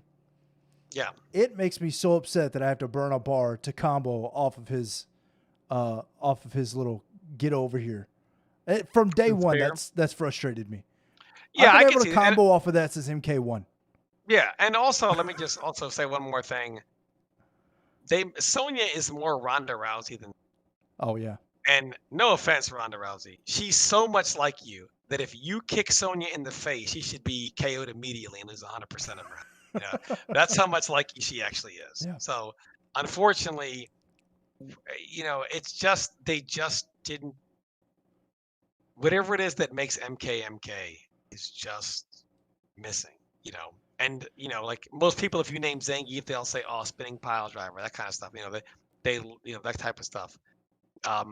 MK, you lose a lot of that with some of these characters. You know, it's not as. I mean, when they keep in mind when Mortal Kombat 11 came out, Shao Kahn for the vast majority of the game was about sweeps. He's gonna do back four and down ones or whatever. Who at NetherRealm said you're gonna design Shao Kahn? And this guy's like, I got the baddest MFer in the MK universe. He's gonna do sweeps and down ones. Sweeps it down. What? They had to buff him 100 million times to get him to the way he is now. Yeah. Why? Why would you design that character? And he was a melee character that got destroyed by melee characters. Like, why? You know, like it's just so many things that, and the problem is, it's tough to get people back when you lose. Yeah. You know, Yep. and it made it harder because Street Fighter got a major overhaul. The problem is we were in a pandemic and it was like everybody's suffering, nobody's getting anything, and then Street Fighter got an overhaul, Tekken got an overhaul. Yep. Dragon Ball got an overhaul. Every game, literally every single fighting game got an overhaul. Yeah. Dragon Ball got a huge one too, didn't they? And then you got, we're done with the game. Yeah. And it just didn't go over well, you know. So yeah, I have high hopes for MK12, but overall the problem really is they need to make fighting games more attract to a bigger audience. You know, if I could go back and do it all over again, I would just be a Diablo streamer. I would, you know, like I like streaming, but I mean, I'm attached to fighting games now. Yeah. And I've got almost 50,000 followers. If it was another game, it'd probably be 200,000. Yeah. It just, you know, and you want to do other stuff. You know, I want to be able to stream other stuff for fun or whatever. And I just wish fighting games were like other games where there's, because think how frequently new content comes in games. Every 3 months, you get excited, right? Even when you get bored of the whatever season's going on, you already know, hey, it's about time for the new season. You know, I think fighting games should do stuff like that. You know, they need to find a way to work that in. I don't know how they need to work it in, but they need to find a way to work it in. Yeah, they definitely have to take the next step. Well, speaking of new content, MK content, have you been keeping up with this iBallistic MK Trilogy HD remake? I have been keeping up with it, and the thing is, it's kind of tough because I remember there were people that were making Mortal Kombat 1 HD remake. I don't know if you guys have ever seen those footages on YouTube. Looked sick. Mm-hmm. Never came out. Nope. You know, and how many times did we hear about an MK2 HD remake, an MK3 HD remake, and it never happened. I think something like that. I think really that's really what we need. We need something like an MK3 HD remake or an MK9 one, something so that NetherRealm can see like this is what people want. Yeah. You know, this is what people want. You know, and people can say, oh, it's this and it's broken, it's this or that, but they'll look at the response. People love it. Yeah. I think this is really what we really need. So yeah, I'm excited for that if it comes out. It's so tough because we've heard of a lot of rumored HD remakes and they just always whatever. Ironically, they're still a pretty good with Fightcade. There are a lot of people that play like UMK3 in these rooms, whatever, and they're really really good. I mean, if you can get if a remake like that came out, I guarantee you it would be a huge hit on Twitch. Twitch rivals would probably want to pick it up. It would be huge, and it would bring back a lot of the players. You know, like MK has. It's kind of weird where it's like it's the only community that disowns its previous games. You know, like people will still play Super Turbo and Street Fighter, right? Or Alpha. The current generation has no idea about the classic Mortal Kombat games. It's like they don't even they Yeah. can't even comprehend it, you know, which is just so strange. So if they could do that, think of how many people you would bring back into the scene. The problem is our scene is so scattered between classic games, uh, how different the NRS games are, Injustice. We're really really big, but we're just so scattered, and we don't ever have everything at the same place at the same time. So we seem significantly smaller than we actually are. Yeah. We need something like that to bring everybody together, where we could do an HD remake of that. We could do an MK12. We could, you know, and then we would have a lot of the newer players, and they might want to play the older game, and some of the older players might want to pick up a newer game, you know, because there's such an age gap. It's tough to befriend the younger players when you're old, and you know what I mean. It's Yeah. if It's we been could 30 bring the years community, for those of us who played the original Mortal Kombat. This year will be yeah, the 30th 30 years, yeah. anniversary, you know? Yeah, and it's just one of those things where if we could bring the whole community together instead of keeping us, you're over here on Fightcade, you're over here in MKX, you're over here in Injustice, you're over here in Yeah. MK11, you're over here in MK12. We need to pool all of us in the same place at the same time. Yeah. And I think that would be a really good way to do it if it comes out. I mean, and I'm really hopeful for that because I think it'd be a good idea. Yeah. Well, I've Um, seen the gentleman that I've been following on Twitch, Joe. I think he says he's the CEO over there. He was saying, I don't know if it was him or somebody else posted that it got picked up by Game Informer. So Game Informer's got a pretty big audience. So if we can get, I think they said they needed 15,000 signatures or something like that to get WB to do it, man. I really hope that comes out. We still play Mortal Kombat Mugen on this channel. I don't know if you're familiar with that. and people love it. Man, And there's so many different versions that are really cool. yeah. To be honest with you, exactly. Yeah. And it's just, Mortal Kombat is the real thing about Mortal Kombat overall is I think sometimes even NetherRealm lost sight of it. Mortal Kombat has always been like, if you look at the cheap MK knockoffs of the 90s, they focus on the blood, the gore, right? Yeah. Because that's what a lot of people, even outside of the scene, perceive Mortal Kombat to be. Yep. Yet they all failed. Every MK knockoff failed miserably. Yeah. And they did because Mortal Kombat has never been about that. It has always been about the characters, the lore, etc. That is what brings you back to Mortal Kombat. And NRS and MK11 just made very hollow shell versions of themselves. And that's not what Mortal Kombat is. Mortal Kombat has always been over the top. That's MK. Over the top. It's always been that way. And for people that say broke, I want to leave you guys with a good example. Street Fighter 2 had this version called Rainbow Edition. It's a classic hack, or might have been a champion edition, but it has a Rainbow Edition hack, which is balls to the wall crazy. You can do any move in the air. You can do a million sonic booms on the screen. It's completely freaking crazy. You can morph into characters at random by hitting start. And while not fit for competition, it's pretty fun. You wouldn't want to play in a tournament, but you would play it for fun. Yeah. Now imagine I made Street Fighter Competition Edition, and I balanced it by removing everything from the game. Sure, it's more balanced. Sure, it's more fit for competition. Nobody would play it. Yeah. Nobody would fun. play Street Fighter No Tools Edition, right? But I could tell you it's balanced. Everyone's the same. Everyone, whatever. Every match is 5-5. Nobody would care. Yeah. They would still rather play the unfit for competition version. Because at the end of the day, you have to enjoy it. Yeah. You can't give hours and hours and hours. This is why our top players don't play. They physically can no longer play the game that we have. Yep.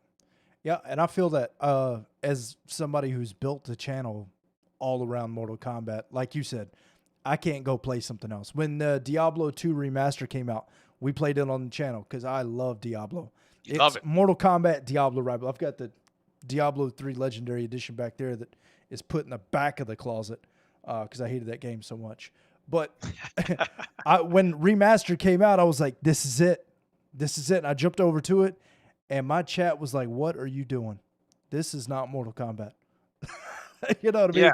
So as somebody who's kind of in that corner, I'm always hoping for something new. But until then, baby, we're just going to keep this Mortal Kombat thing alive. Yeah, and that's the problem with MK11. It's like people want to play Mortal Kombat, and this is kind of a travesty. You have some of the most hardcore fans out there who love Mortal Kombat, and they feel like they can't play the newest one. Oh, my man Eduardo in chat wants to know if he can get a first to 5. Not an MK11.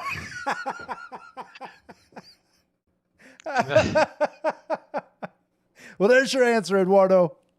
Can't do it. Never been happier. Speaking of P2R, the D2 P2R is out, baby. Good time to come back. PTR, good time to come back, boys. No, man. it's just, yeah. I mean, it's like it's fun, like you said, right? You love playing Mugen, you love whatever. How often do you play MK11? Oh, we play it. We play it a lot over here. We play it. I've got season 4 going on right now. We do that twice. Oh, you got week. a series going. Nice. Yeah. Yep. Like I said, it's one of those things where most people they play it, but it's not the same. No. It's not the same. And At the end of the day. it's people who play Mortal Kombat because we love Mortal Kombat over here on this side. You know, this is And let me just say this: Mortal Kombat 11 is fine. There's no such. I hate when I hear nobody likes it. Or no, I find it fun. I play it for fun from time to time with some friends, and I enjoy watching it. I've come around. I have softened on Mortal Kombat 11. But no such thing as no one likes it. You hear all the time, no one likes it. There's no such thing as all or every. There are people, different strokes for everybody. There are people who like it, some don't, some find it fun, just for fun. If I played it competitively, I'd probably absolutely hate myself, but because it just triggers me. So I don't. Yeah. But it's just not the same. I just don't feel like. I feel like everybody's so scattered now. You know, between MKX, we had Twitch rivals. This will never happen, and they were like, we don't want MK11. We'll do MKX, and I've never seen that before. Yeah. I've never seen that before, and I just feel like I really wish NRS would just like look at how because you got guys like yourself that do it all the time. You got whatever, and it's like, give us something, tell us something, because for the longest time we just want to know, like, what's going on, because it's more than just people that play. It's like content creators that do their own leagues, do whatever, like, what's going on? Are you done with the game? Are you not done? Is there news? When can we expect news? It's like, you don't know if you have MK11 for 6 months or 18 months. Like, you don't even know how much, and it's like, we need that excitement back, Okay, if literally they just released a trailer where there was nothing happening and just like a lightning bolt came across as that MK12, people would lose their shit. Oh yeah, 100%. And we need that excitement. It's like, don't forget about us in the other realm. Like we have literally, I'm 44. I have given my life to this game. That's how much we love it. Above all else, we love Mortal Kombat, and we have played this game for 10, 15, 20, 30 years. Like, we love it. Like, don't forget about us. Sometimes I feel like they did. Like, don't forget about how much we love this game, regardless of everything that happened in MK11, we're first in line for the next one, make no mistake. Yeah. And I just, hey, don't forget about us. Give us that excitement back. Give us a little something. Yeah, I kind of wish that they would at least. I mean, it seems odd that they're so hush-lipped about what's coming out. Like, okay, you've stopped working on 11. Okay, look, I'm 100% willing to accept that because I know the things that are in MK11 you're just not going to be able to fix. You just can't fix it. We got MK11. That is what it is. We're moving on to the next title. Okay, what are you moving on to? Are you going to make the next Crash Bandicoot, or, what are you doing? Just tell us. Is it MK? Is it Injustice? Yeah. I mean, what? Any ideas at all? Like anything? Like, I mean, Nothing. It is such a weird concept, and I don't know, because MK is really the only game I'll follow. No, because Diablo, I saw Diablo 4 photographs years and years and years ago. We know that they're working on that somewhere. We know it. We know it. And we shut up and we've moved on and we're just waiting. Cool. They've got it. Unlike when Diablo 2 came out, we had that long span between Diablo 2 and Diablo 3 because World of Warcraft is doing so well. It was like when they finally said, hey, we're working on it, we went bananas. And then it was ass. But, we were excited the whole time. They would, here's some footage of what we're doing. Bow, here you go. This is what we're thinking about doing here. Constantly with the updates. Outside of those two games, I don't think I follow anything close enough to know if anybody's doing that. No, you're exactly right, though. Yeah. And just don't forget about us, NetherRealm. Like, just, we just tell us something. Give us something to be excited about, which is what, really what we need. Just give us something to be excited about. And 100%. if that the UMK HD, if that comes out, man, that's gonna be something crazy. As long as it has a good net code, it'll be great. I will play that on this channel probably instead of 11. If we can get our hands on it. I would say while I still play 11 with friends for fun, it is my least favorite. And if I could play one of the other ones, I would easily play them before 11. Like UMK3. Like, I lived that. Like, I was in those tournament scenes. I lived through that, and I had a lot of fun. And if I could play those games still for fun, I would love to. But the netcode, all that stuff has to be right. But yeah, I would love for that to come out because we need something. Like, I feel like to go 2.5 years with no content is a really long time in a fighting game. That's because today we just have so many options. It's like it's rough, and like you want to play MK, like you want to play it, but you're like, and you just want something a little bit new, I mean, and it's just, it's hard. So hopefully, NetherRealm, don't forget about us, the little people out there, give us some news, anything. Just give us something to be excited about, it literally, could be anything, We'll take a screenshot. A 15-second clip of something new with the Great Kung Lao, we would lose our shit. Like, that's all we need. Just a little something to be like, all right, man, we know it's coming. We know it's Mortal Kombat. And then we can start going with speculation. What do we want to see? Right now, we can't even do what we want to see because we don't even know what game it is. Yeah. Is it MK? Is it Injustice? And other communities have that. Tekken community. Here's what we want in Tekken 8. Why? Because they know the next game is Tekken 8. Street Fighter, they know the next game in Tekken 6. We don't know what to do. Because is it Injustice? Is it MK?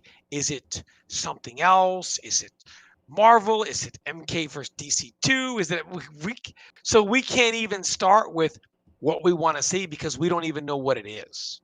Yeah. And so like think how like hype we would be. I guarantee you we know it's MK. Tomorrow you're going to have a YouTube video out where you're talking about, oh man, I can't wait to see what happens here. I can't wait. Because now it's okay to just let all that hype go. Like, I know this is what it is, these are the characters I want to see. Why are you going to go into detail on all the characters you want to see if you may get Superman, Batman, Wonder Woman instead of Scorpion, Sub-Zero, Reptile? I mean, yeah, that's the whole thing, People get to say, oh, here are the characters I want to see. Oh, it'd be so sick if they return some of the 3D characters, which I would still like to see some of the 3D characters come back, like like, Hotaru or someone like that. He was always one of my favorite 3D characters. Hotaru, really? Yeah. Boraicho is my favorite. Sub-Zero and Boraicho are my two favorite characters of all time. My problem with Boraicho is I don't like him thin-ish. I like him. Not only do I want him fat, but I want to see it. I want his shirt off, like in MK Deadly Alliance. I want his shirt off. Shirt with the belly hanging out. Yep. I want the Ezekiel Elliott draft night shirt. Only I don't want to see abs. Nothing but gut. Right.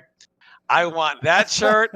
I want his boobs just out there, just disgustingly hanging out with modern technology. I want to see sweat in between the creases and rolls. Jiggle physics make a return. That's the Baricho I want to see. I don't want to see Oh. some guy who's more in shape, running fast. No, I want him obnoxiously, disgustingly fat. I would You be know, okay with that Baricho, but can we leave the farting and the burping and the throwing up? no, the farting is part of the burping Oh for sure. God, I couldn't do He's it. got to throw up. I couldn't. I Yeah. see. I've got this problem where I take MK a little too serious, so that felt like a joke to me, and I don't like jokes. But he was so good, it made He up was, for it. yeah, and a So killer. Said, "Bring back Movado." Chicken Tech said, "Movado could have been Movado cool." was good. That'd be really cool. You I'd know, really like to there's see a lot of Shujinko make a characters they can return. reach into. Shujinko would be. Shujinko's a big fan favorite. You know, people love Shujinko. And I mean, a lot of course, absolutely. Like, there's a lot of things they can do, and think about all the stuff that we would do as far as like content and the discussions we would have as a community and come together if we just knew what it was. Yeah, if they just had You a know, little sneak thing, the camera panned out, and it was Shujinko's old ass standing there, we'd all go bananas. we go crazy. It'd be, you know, Eduardo said he wants to see Chrome. All right. All right. All right. I see where But we're think going how with crazy. this conversation. But think how crazy it would be, right? How, you know, right now we're doing a podcast. Like, what do you think about MK11? What do you want to say? This and that. Yeah. We would be like, screw all that. That's all in the past, right? We spilled water under the bridge, right? What do we want to see in this game? What characters do we want? Whatever. Think of how hype it would be instead of, God, man, how long would we wait? Yeah. What are we gonna, It's just that excitement is, just this. Think about that excitement that we all felt when you first walk into the arcade and you see MK1 and you didn't know MK2 was out, and you see it there, you're like, I didn't know MK2 was out, or that new game excitement for all the ideas that come into your head, right? Oh man, or like a trailer, reptiles in it. Think all the reptile fanboys, they would go ape shit. Yeah. Right? Just think about how crazy stuff could be. And just give you don't have to tell us anything about how the game plays, nothing. Nope. Just give us a little sneak. Right? Nothing even story-wise, just a character. Yeah. Doing something. Just right? an idea, the art concept would be awesome. Okay. Just two characters and someone does like an uppercut and then finish him and then the screen goes black. We'd be like, oh shit. We would go crazy. Yep. And that's all they would need to do.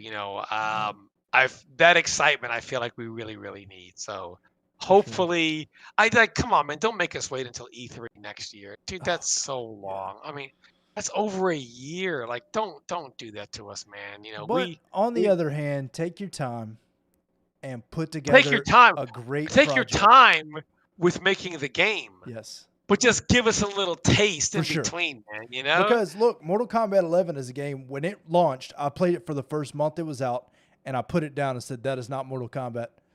And I didn't play it again for a long time. It wasn't until last January my chat was going bananas like, Manic, why do you only play Mugen? You don't play MK11. That's the current game. Why aren't you playing it? And I used to tell them all the time, because I don't like it, and I don't want to play it. And finally, I gave in to peer pressure, and we play MK11. You went to MK11. But for me, I was like, what is wrong with me? The game is a month old. How could I play the 3D MKs, MK9, where Sub-Zero had all these problems? Here I'm in a new MK game that's more balanced. Sub-Zero doesn't have any of the shortcomings he had in the previous MKs. I should be in MK heaven, right? Yeah. I played this broken-ass 3D games and never got bored. I played MK, I played all these games and never got bored. Why do I feel this way in MK11? I'm like, something is wrong with me. Right? How could I play this and not this? Like, I just had the same feeling as you. Yep. I couldn't even. I to this day I really can't put my finger on it. Because really it's got stuff that I should love. Whatever the reason. I think MK11 just feels so slow that it doesn't feel like Mortal Kombat to me. It does. Honestly, when I play like X and I go to 11, I just feel like I can't go anywhere. Yeah. Yeah, you play that is boy, you're gonna hurt your head with the whiplash if you go from 10 to 11, because I hate that feeling. Whew. That I can't. Yeah, I'm just like, Yeah, I feel like I'm just stuck with cement shoes on. Yeah. So And yeah, there's hopefully. yeah, it's so slow. MK No matter has what you do, always it's been slow. over the top. That's Yep. MK. MK is not like the reason why MK was so successful is they weren't trying to be like every other game. You know, that's Yeah. what made them so successful. While all these other fighting games were going to copy the Street Fighter archetype, and a lot of them did. How many fighting games have, their Ken and Ryu clone characters, their whatever? MK doesn't do any of that. Yeah. MK has always been, we're over the top. We are over the top. It's always been that. You go to MK and you play it, you're going to leave going, holy shit. Even if you're like, this is stupid, this is busted. But you come back tomorrow and you play it again. And you Because figure MK has, out how to beat it. that's their thing. They're Yeah. over the top. That's MK's thing. And they've done it for a million years. And I think that formula has worked really, really well because we're all here waiting on the next one. Yep. Well, this game is one of the few games that is tethered to our childhoods. There's a lot of players now that I've talked to some people, they never played Mortal Kombat until 10 and 11, which blows my mind because, like we said, I've been playing this since 1992. You know what I mean? So, this game is ingrained in me. I could never, look behind me. I could never forget about this. So, anytime a Mortal Kombat game comes out, I'll never forget the feeling when I saw the launch trailer for MK9 because we didn't know what was going to happen with Mortal Kombat.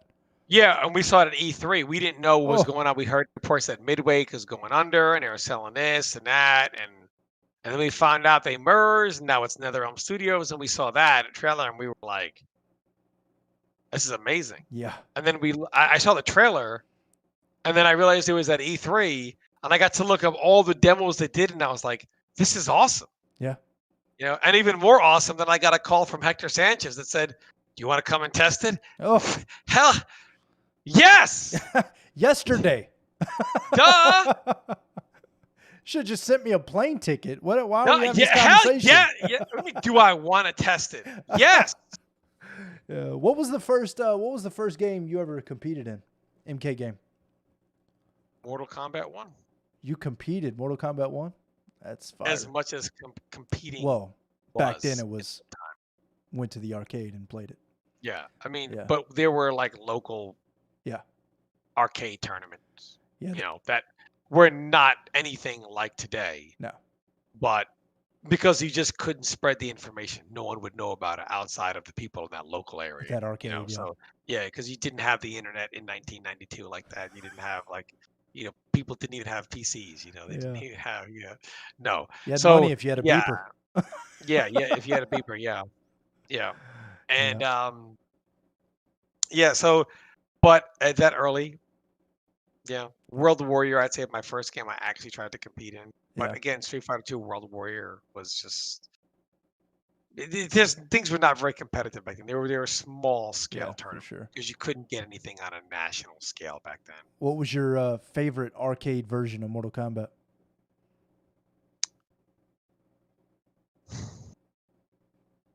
Man, you with the hard hitting questions right at the end here.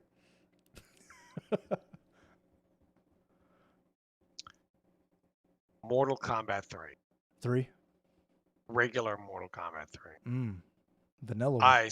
So for me, I've always gravitated to Sub-Zero because it was just such a weird, like MK2. If I'm playing for money, I'm not going to play Sub-Zero. A lot of times I would play Shang Tsung in the arcade for fun. I would just morph into everybody if I wasn't playing for money or outside of competitive sets. I could play every character in the game. But I still loved Sub-Zero's archetype, the ground free. I thought it was such a cool thing. Like you slip on the puddle. I thought it was cool. You didn't see anything like that. No. Then a regular MK3 came, the move that I would say I'm most associated with, the Ice Clone. I would say no player is more associated with a move in MK history than me with the Ice Clone. Yeah. And I was like, this is awesome. Then he had the ice shower where I could do the shower of ice, and it's like in front of me. I was like, this is awesome. He was such an original character. I was like, this is awesome. Like characters don't play like this. It was just really, really awesome. And the next thing is the move that I am most associated with was released April 15th of 95 on my birthday of April 15th. So myself and the Ice Clone share the same. It is destiny for me to have this move. I have the same birthday as the Ice Clone. The irony of it. But I really loved it. Besides that MK2, like MK2 had so much hype behind it because MK1 was out, not many people knew about it until they went out and got the Super Nintendo version, Yeah. or Genesis version, whichever version you had. And more the commercial, Mortal Kombat, and it became big because of the Senator Lieberman trials. Yep. And parents were like, "These games are so bad," and kids Yeah. were like, "What game is this?"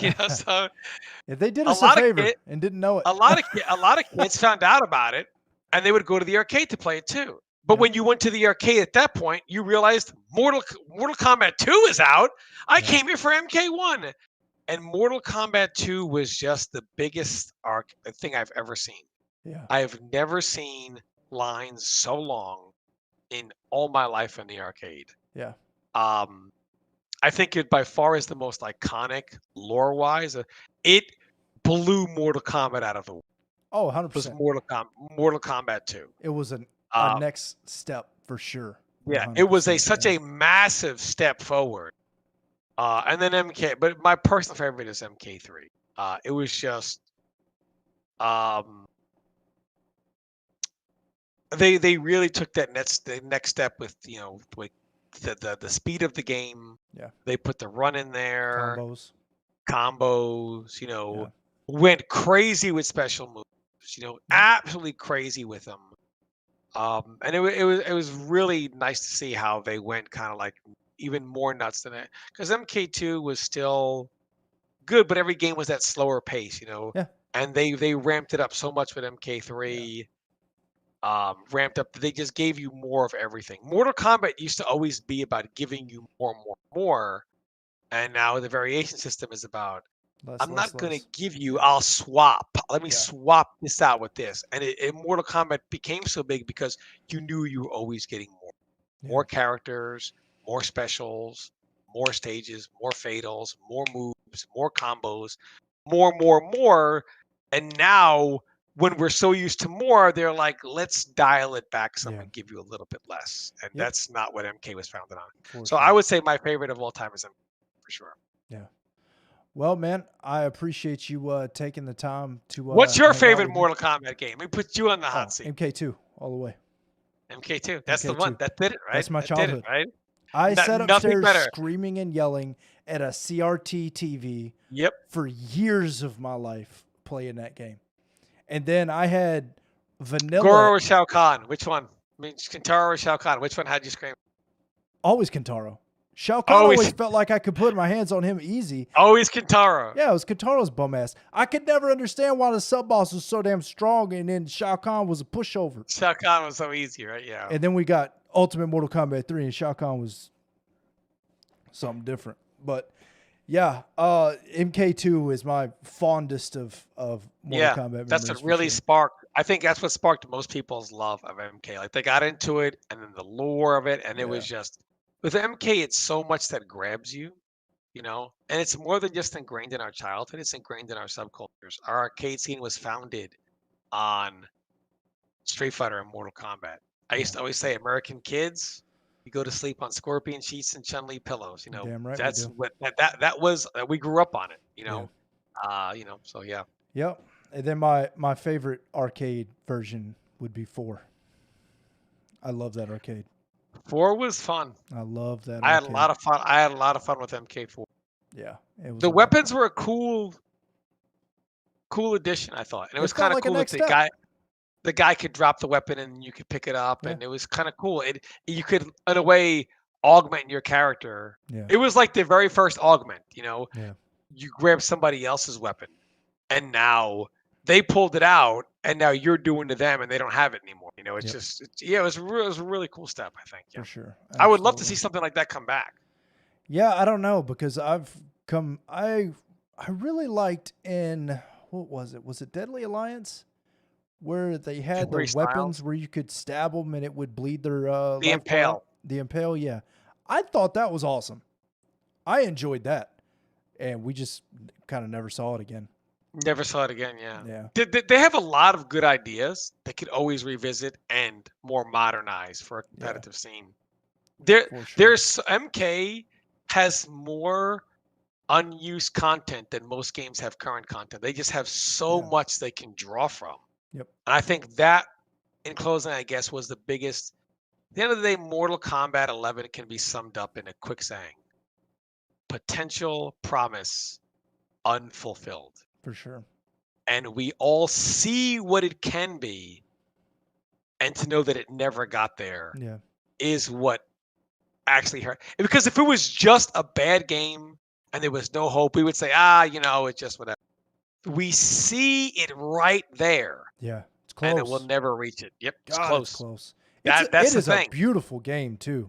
Absolutely. MK11 is gorgeous. I thought MK10 was beautiful, other than the shiny. 11 is a gorgeous game. Oh, my God. Yeah, they're a little shiny in X. Yeah, a little shiny. I always thought that was weird, but yeah, MK11 is I've gorgeous. got no complaints. When I saw the classic, I never played a classic Sub-Zero skin. I always played Skin 1 all the time with Sub-Zero. In 9, in X, I was like, man, they got the baby blue right. They got it is a gorgeous game. Yeah. NetherRealm. Don't forget that in the next one. Yeah. Give us a lot of that back. Come on. You came so. It's close, man. It's so close. So. I hope that soon we can come out of this weirdness with the consoles, so that we can start getting these games. Isn't back that together. crazy? Like PS4s are more than a PS5 would be. It's intense because you can't get a PS5. And Sony's like, we're not making them for a long time, so we'll just bump the PS4 price because you can't get anything but PS4. And I would really like for them to this is me being me. I hope that they go to a system where I can log into my Mortal Kombat account and have all of my content from all of my systems at my fingertips. I would like, instead of I have beaten this game down. Mortal Kombat 11 is a grind.